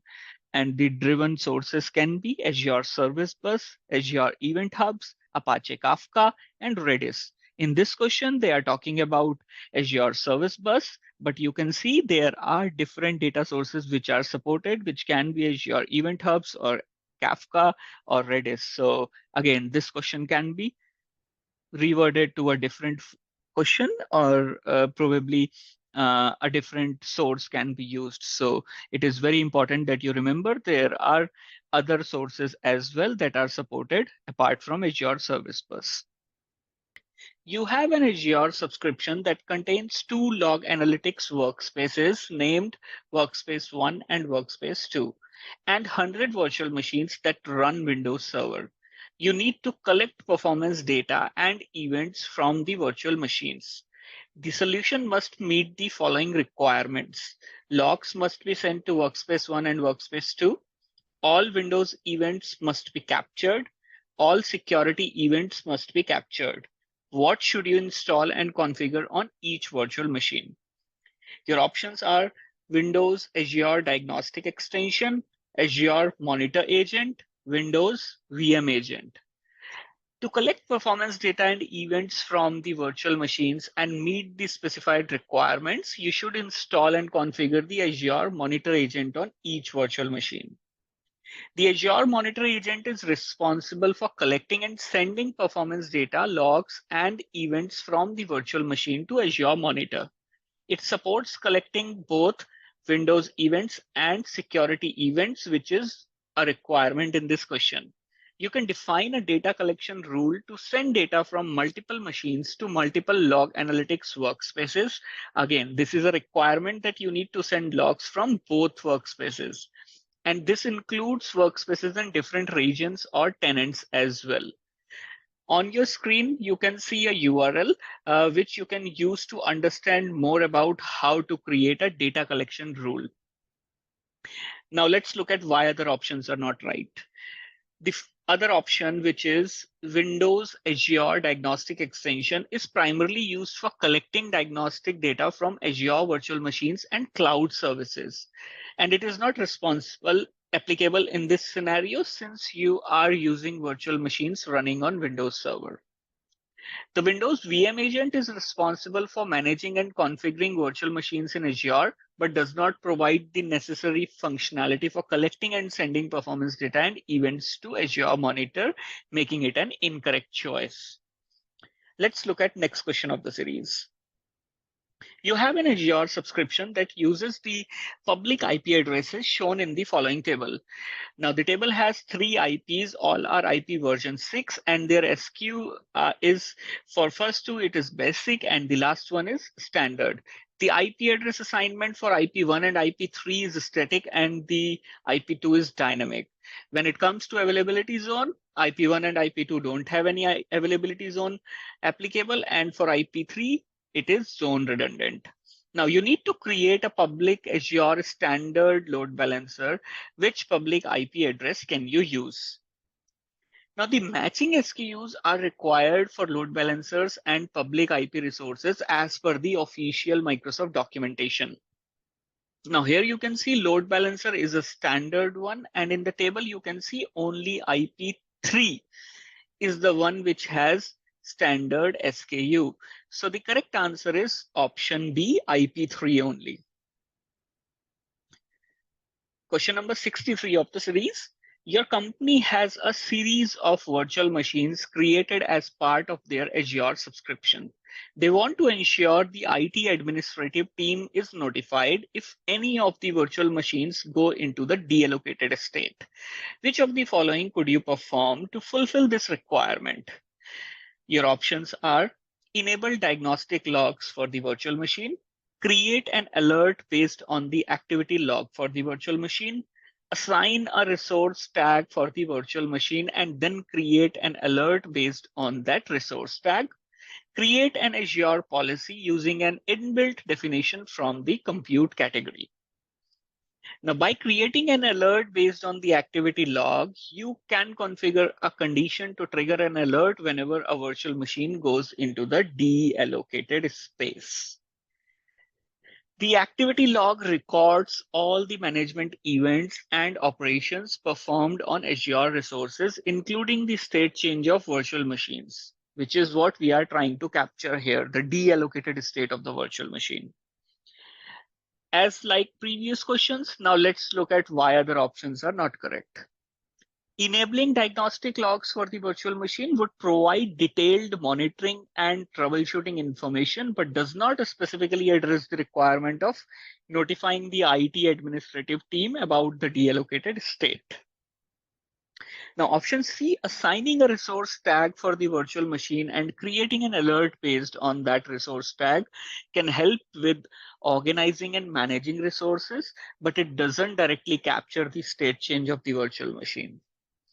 Option D, which is creating an Azure policy using an inbuilt definition from the computer category, helps enforce specific rules and configurations, just like all other Azure policies, but may not provide the real-time notifications for the deallocated state, making it an incorrect choice. Next question. Your company has an Azure subscription that includes a storage account, a resource group, a blob container, and a file share. A colleague named Jim Taylor makes use of a solitary Azure Resource Manager template to deploy a virtual machine and an additional Azure storage account. You want to review the ARM template that was used by Jim Taylor. Solution is you access the virtual machine blade. Does the solution meet the goal? You need to tell yes or no. And no, this solution doesn't meet the goal. Accessing the virtual machine blade would not allow you to review the ARM template that was used by the user Jim Taylor. To review the ARM template used by Jim, you would typically need to access the deployment history or template deployment section within the Azure portal. From there, you can view the deployment history and find the specific deployment made by the user. Within the deployment details, you can access the ARM template that was used for deployment, and you can review its contents as well. Question number 65. Your company has an Azure Active Directory tenant named DevOpsHub2023.com. Company has appointed user 1 to review all the settings of the tenant. As an admin, your job is to ensure that user 1 can review all the settings of the tenant. However, user 1 must be prevented from changing any settings. Which role should you assign to user 1? Your options are security reader, directory reader, global reader, and reports reader. And the correct answer in this case is option C, global reader. When you grant global reader role to the user, they can read everything that a global administrator can, but not update anything, making it a correct choice in this case. Next question. You have an Azure Active Directory tenant named contoso.onmicrosoft.com that contains 100 user accounts. You purchase 20 Azure AD Premium P2 licenses for the tenant. You need to ensure that 20 users can use all the Azure AD Premium features. What should you do? Your options are from the license blade of Azure AD, assign a license. From the directory role blade of each user, modify the directory role. From the Azure AD domain, add an enterprise application. From the groups blade of each user, invite the users to a group. And the correct answer in this case is from the license blade of Azure AD, assign a license. Now, by assigning the Azure AD Premium P2 licenses to specific users from the license plate of Azure AD, you can grant them access to all the features and capabilities offered by Azure AD Premium. This action allows you to assign the licenses directly to the 20 users who need the premium feature. Question number 67. You have a sync group named Sync1 that has a cloud endpoint. The cloud endpoint includes a file named file1.txt. Your on-premise network contains servers that run Windows Server 2019. The servers are configured as shown in the following table. Now you have two servers who have shares with the name of share1 and share2, and share1 contains file1.txt and file2.txt, and share2 contains file2.txt and file3.txt. You add share1 as an endpoint for sync1. 1 hour later, you add share2 as an endpoint for sync1. For each of the following statements, select yes if the statement is true, otherwise select no. Now you will get a bunch of statements which you need to tell whether they are right or wrong based on the scenario explained in the question. Now the first statement is, on the cloud endpoint, file1.txt is overwritten by file1.txt from share1.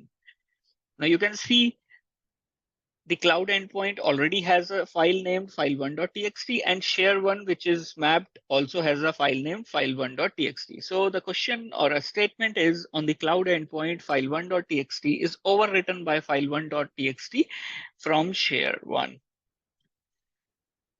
No. When you add share1 as an endpoint for sync1, it does not automatically override any files on the cloud endpoint. The initial synchronization process will compare the files in share1 and the cloud endpoint and ensure that they are in sync. So they don't get overridden by default. Now the next statement is, on server 1, file1.txt is overwritten by file1.txt from cloud endpoint. Again, no. When you add share1 and share2 as endpoints for sync1, it does not automatically override any files on the on-premise servers like server 1. The initial synchronization process will compare the files in the cloud endpoint and on-premise servers and ensure they are in sync. The statement, the answer to this statement is exactly same as that of the previous statement. There, a different scenario of overwritten was talked about. Here we are talking about a different scenario of overriding files. But the explanation is same. The files will not get override in the initial synchronization process. Let's look at third statement. File1.txt from share1 replicates to share2. Yes, when you add share1 and share2 as endpoints for sync1, the files in share1 will be replicated to share2. Since file1 is included in share1, it will be replicated to share2 as part of the synchronization process. Sync1 ensures that the file in the different endpoints of the sync group are kept in sync. So the statement would be applicable for other files as well. If they are missing from one share, they will get replicated to the other share. Question number 68 of the series. Development team for your project asks you to provision an Azure storage account for their use. To remain in compliance with IT security policy, you need to ensure that the new Azure storage account meets the following requirements. Now, the requirements are: data must be encrypted at rest. Access keys must facilitate automatic rotation. The company must manage the access keys. What should you do? Your options are: create a service endpoint between the storage account and a virtual network, require secure transfer for the storage account, enable storage service encryption SSE on the storage account, configure the storage account to store its keys in Azure Key Vault. And the correct answer in this case is option D. Configure the storage account to store its keys in Azure Key Vault. Let's look at why other options are not correct. You should not create a service endpoint between the storage account and a VNet. A service endpoint allows you to limit traffic to a storage account from resources residing on the Azure VNet. Now, secure transfer, which is option B, you should not require secure transfer for the storage account. Secure transfer forces all REST API calls to use HTTPS instead of HTTP. This feature has nothing to do with either access keys or their management and rotation. And the third option, you should not enable SSE on the storage account for two reasons. First, SSE is enabled automatically on all Azure storage accounts and encrypts all storage account data at rest.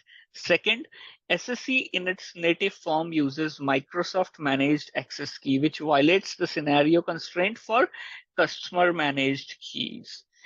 The third requirement is there should be the company must manage the access keys, which is what we are talking about, customer managed access key. So the correct answer in this case is option D, configure the storage account to store its keys in Azure Key Vault. Let's look at next question. You have an Azure subscription that contains the following resources: 120 Azure virtual machines, 20 Azure SQL databases, 50 Azure file shares. You need to create a daily backup of all the resources by using Azure Backup.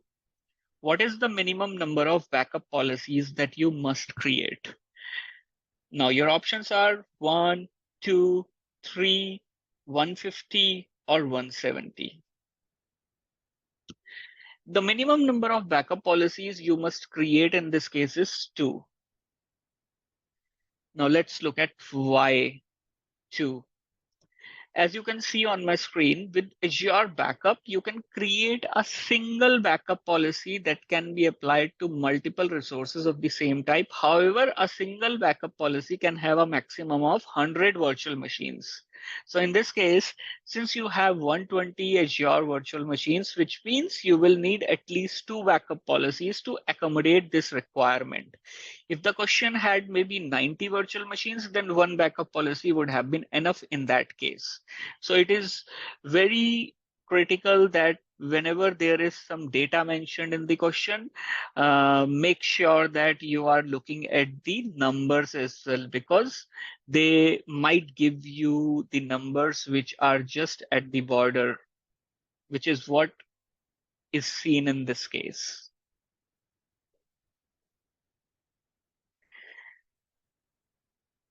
Let's look at next question. You have an Azure subscription that has a recovery services vault named Vault 1. The subscription contains the virtual machines shown in the following table. VM1, VM2, VM3, and VM4 are the 4 VMs. And the operating systems are Windows 10, Ubuntu Server, Windows Server 2012 R2, and Windows Server 2016. Now the machines also have an auto shutdown schedule. 2 machines, which are VM1 and VM4, are getting shut down at 8 p.m., whereas the other machines don't have an auto shutdown schedule. You plan to schedule backups to occur every night at 11. Which virtual machines can you back up by using Azure Backup? Now the options are, the first one is VM1 only, second one is VM1 and VM2, third one is VM1 and VM3, and the fourth one is VM1, VM2, VM3, and VM4. Now, in this case, you should be able to back up all the VMs using Azure Backup. Let's look at detailed explanation for saying why all VMs can be backed up in this case. So in the table, you can see 2 of the VMs are getting auto shutdown at 8. And the first statement which I have there in the explanation says Azure Backup supports backup of VMs that are shut down or offline. So even though you have a shutdown schedule here, it doesn't really matter. It is just there so to confuse you. But even if a VM is shut down, its backup can be taken. Now, the second statement is Azure Backup supports backup of 64-bit Windows Server operating systems from Windows Server 2008. And the 2 VMs, which are VM3 and VM4, are obviously released after Windows Server 2008. So, which pretty much confirms VM3 and VM4 can be backed up. Now, again, the Azure backup supports Windows 10 operating system as well, which means VM1 can also be backed up, and Azure backup supports Ubuntu operating systems as well, which are above 12.04. And here the Ubuntu server we have is 18.04 LTS. So that can also be backed up, making the option which has all the VMs listed as the correct answer. And there is a link on your screen at the moment, which you can refer to read more about the different metrics that are applicable when you are doing backups using Azure Backup. You administer a solution in Azure that is currently having performance issues. You need to find the cause of the performance issues pertaining to metrics on the Azure infrastructure. Which of the following is the tool you should use to analyze the performance issues? So your infrastructure is having issues. The infrastructure is hosted on Azure, and you need to find which tool you can use to analyze these performance issues. Your options are Azure Monitor, Azure Activity Log, Azure Traffic Analytics, Azure Advisor. Azure Monitor is the tool you should use to diagnose performance issues related to metrics on the Azure infrastructure. It helps you gain insights into the performance and availability of your application and resources by collecting data from various sources, including metrics, logs, and activity data. Let's now look at why others are not right. Azure Activity Log provides information around operations performed on resources in your subscription. Azure Traffic Analytics is more focused on analyzing network traffic patterns. And Azure Advisor, as the name suggests, provides best practice recommendations for improving the performance, security, and reliability of your Azure resources. Next question. You have an Azure subscription named Subscription 1 that contains a resource group named RG1. In RG1, you create an internal load balancer named LB1 and a public load balancer named LB2. You need to ensure that an administrator named Admin1 can manage both the load balancers LB1 and LB2. The solution must follow the principle of least privilege. Which role should you assign to admin1 for each task? Now the tasks are, you need to add a backend pool to LB1, and the second task is you need to add a health probe to LB2. So in both the tasks, you are performing either a different operation on both the load balancers. Now the options that have been given to you are contributor on LB1, network contributor on LB1, network contributor on RG1, and owner of LB1. Similarly, you have corresponding issues for LB2, where LB1 has been replaced by LB2. And you just have one resource group, so the option related to resource group remains same. So before we go to look at these options in detail, you need to understand that in Azure, you can specify a scope at 4 levels, which are management groups, subscriptions, resource groups, and resources. This pretty much follows the hierarchy in Azure. I already have a detailed video around how to differentiate between different things and what is the hierarchy in Azure. So if you don't know these terms yet, then go through the video to understand the hierarchy in more detail. Now the question here specifically talks about principle of least privilege. So we can rule out anything at resource group level, as this will be too broad permission. So we will strike out option 3 in both of the cases. Now, the remaining options are focused on individual resources. So let's look at which role is least privileged and allows you to do the necessary task. The standard owner and contributor role are not specific to any resource type. However, the question specifically talks about load balancers, so both of them are again an incorrect choice. Now the remaining option, which leaves us with just one option, which is network contributor on LB1 and LB2 is the correct choice here. The network contributor role lets you manage networks but not access them. Question number 73 of the series. You have an Azure DNS zone named DevOpsHub.com. You need to delegate a subdomain named cicd.devopshub.com to a different DNS server in Azure. What should you do? Your options are create a PTR record named CICD in DevOpsHub.com zone, create a NS record named CICD in the DevOpsHub.com zone, create a record named star.cicd in the DevOpsHub.com zone, modify the SOA record of DevOpsHub.com. To delegate a subdomain named cicd.devopshub.com to a different DNS server in Azure, you should create a NS record named CICD in the devopshub.com zone. The NS record or name server record specifies the authoritative DNS server responsible for resolving the subdomain cicd.devopshub.com.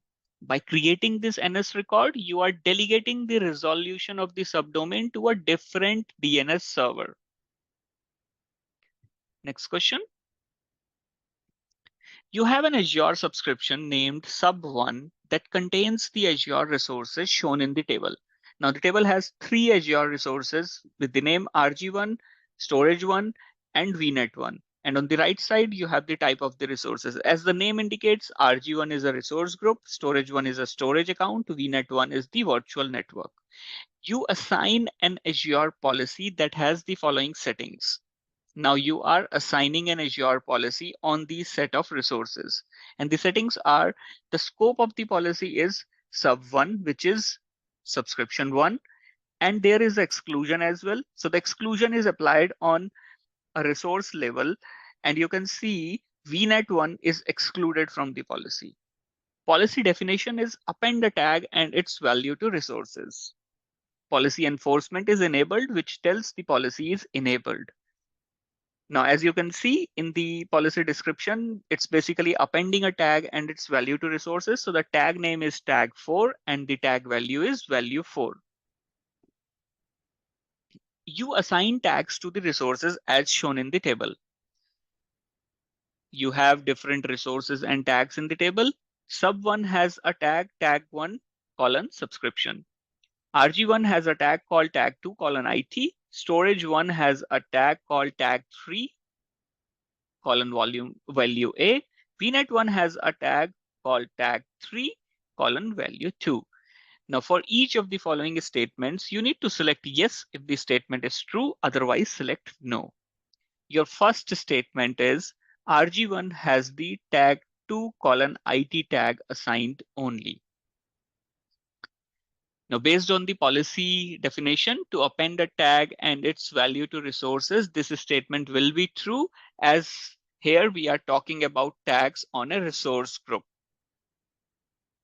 So there will be no change to the tags assigned to RG1. The second statement is Storage1 has the tags tag1, its value is subscription, tag2, its value is IT, tag3's value is value1, and tag4 value is value4 tags assigned.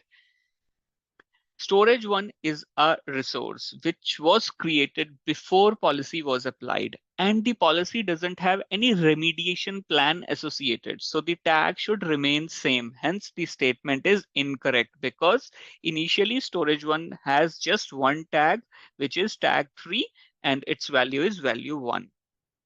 The third statement, VNet1 has tag2 with value IT and tag3 with value 2 tags assigned. Resources don't inherit the tags you apply to a resource group or a subscription. So this statement is again incorrect, as originally you can see VNet1 had just one tag, which was tag3 with the value 2. But here in the statement, they have a different tag coming, and that was not a tag which was defined in the policy. Rather, it was a tag which was at a resource group level. And as my last statement, the tags are not inherited.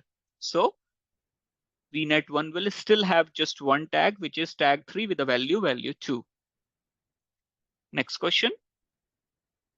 You have a hybrid deployment of Azure Active Directory that contains the users shown in the following table. Now you have 3 users, of which user 1 and user 2 are member type and user 3 is guest type. And then user 2 has on-premise sync enabled, whereas user 1 and 3 do not have. What this tells us is user 2 is a user which was created in on-prem Active Directory and has been synced to Azure Active Directory. This is a critical thing in this question here. You need to modify the job title and usage location attributes for the users. For which user can you modify the attributes from Azure AD?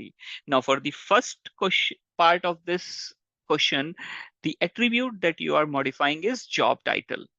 And in the answers, obviously, you have a combination of different users. So as I was putting emphasis on on-prem sync enabled attribute as true for user 2, this was because you must use Windows Server Active Directory to update the identity, contact info, or job info for users whose source of authority is Windows Server Active Directory. And in this case, user 2 has an on-premise sync enabled, so you can't update its job title from Azure AD. That means the correct answer here is user 1 and user 3 only. Now in the next part, you are modifying the usage location.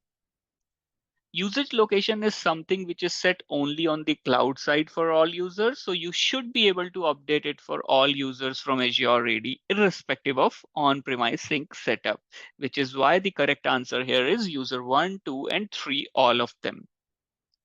Let's look at next question. You have an Azure storage account named storage1. You have an Azure app service named app1 and an app named app2 that runs in an Azure container instance. Each app uses a managed identity. You need to ensure that app1 and app2 can read blobs from storage1. The solution must meet the following requirements. And your requirements are: minimize the number of secrets used, ensure that app2 can only read from storage1 for the next 30 days. What should you configure in storage1 for each app? And the first part of the question is talking about app1. And the options are advanced security, access control or IAM, access keys, shared access signatures, also called as SAS. As you would have read in the question, both the apps use managed identity. So the app 1 can use the storage account via IAM. As per the requirement, we need to minimize the number of secrets used. So access key is not an ideal option here. You always need to focus on the requirements as well, because due to different requirements, the option that you choose as a solution will change in most of the cases. Here, you could have easily chosen access keys as well, because obviously that's a better method of access, but the question has a requirement to minimize the number of secrets used. That's why we have chosen IAM as our option. Now for app 2, you have a specific requirement here in the question that app 2 needs the ability to only read data from storage1 for the next 30 days. So we are talking about temporary credentials. And for that, we will create a shared access signature token, which is SAS, with a validity of 30 days that will allow read access to the necessary containers or blobs.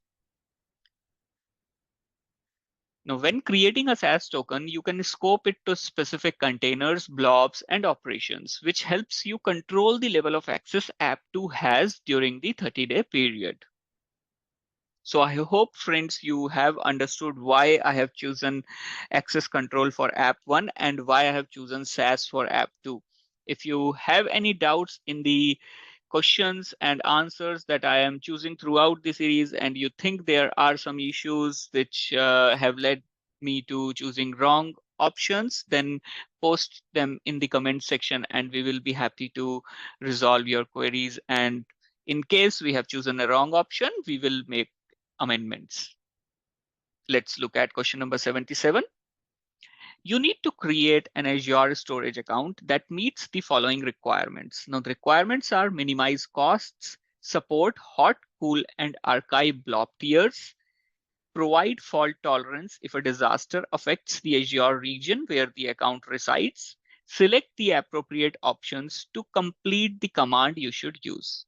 Your command is AZ storage account create, then RG1 is the name of the resource group, storage account 1 is the name of the storage account. Now you need to choose which kind of storage you will create and which is the SKU you will use. Out of the option provided in the question, it's only storage V2 kind that supports hot, cool, and archive blob tiers, making it the correct choice here. Now, the other requirement here is fault tolerance if a disaster affects the Azure region where the account resides. So the right SKU that needs to be chosen here will be standard_GRS.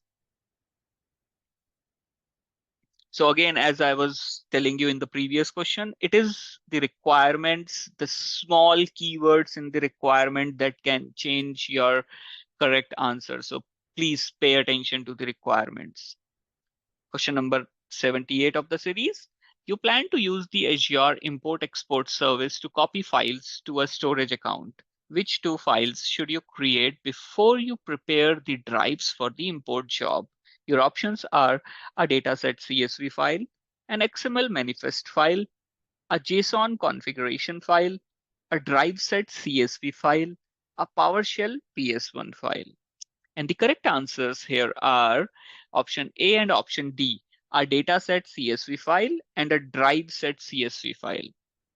You can refer to the link on your screen to understand the detailed steps to be followed when preparing drives for the import jobs, as there are many more things that you need to do apart from just creating these two files. Question number 79. You create an Azure storage account. You plan to add 15 blob containers to the storage account.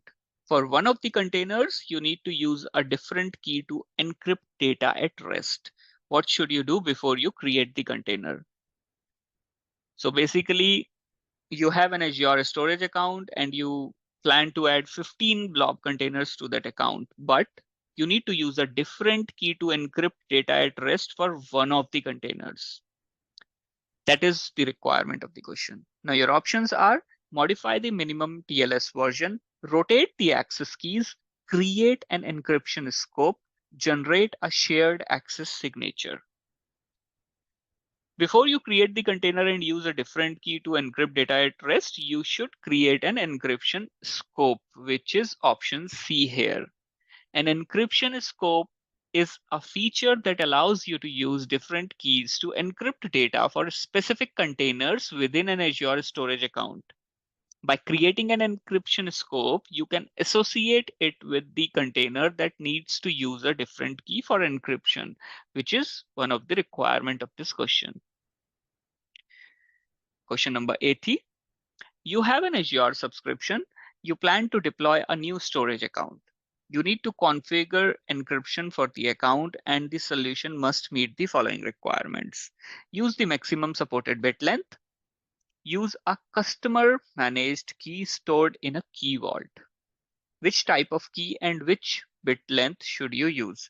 Now in the keys, you have AES, RSA, and 3DES, and the bit length here is 2048, 3072, 4096, and 8192. Azure Storage Encryption supports RSA and RSA HSM keys of sizes 2048, 3072, and 4096. Based on that, the correct options here are key would be RSA and bit length would be 4096. That is the maximum bit length which is supported. So automatically 8192 is not the right options. And since the question says, since one of the requirements in the question is use the maximum supported bit length, that is the reason we have chosen 4096 and not 2048 or 3072. And that's a wrap up for today's episode of my Microsoft Certified Azure Administrator Exam Practice Question Series. I hope you found these practice questions and explanations helpful in boosting your Azure knowledge. Remember, preparation is the key to success, and you are one step closer to acing that exam. If you enjoyed this video and found it helpful, don't forget to give it a thumbs up and share it with your fellow Azure enthusiasts. And of course, if you haven't already, be sure to subscribe to our channel for more insightful content, tutorials, and exam preparation tips. Thank you so much for tuning in and investing your time in your own growth. Keep studying, keep practicing, and keep striving for excellence. You have got this.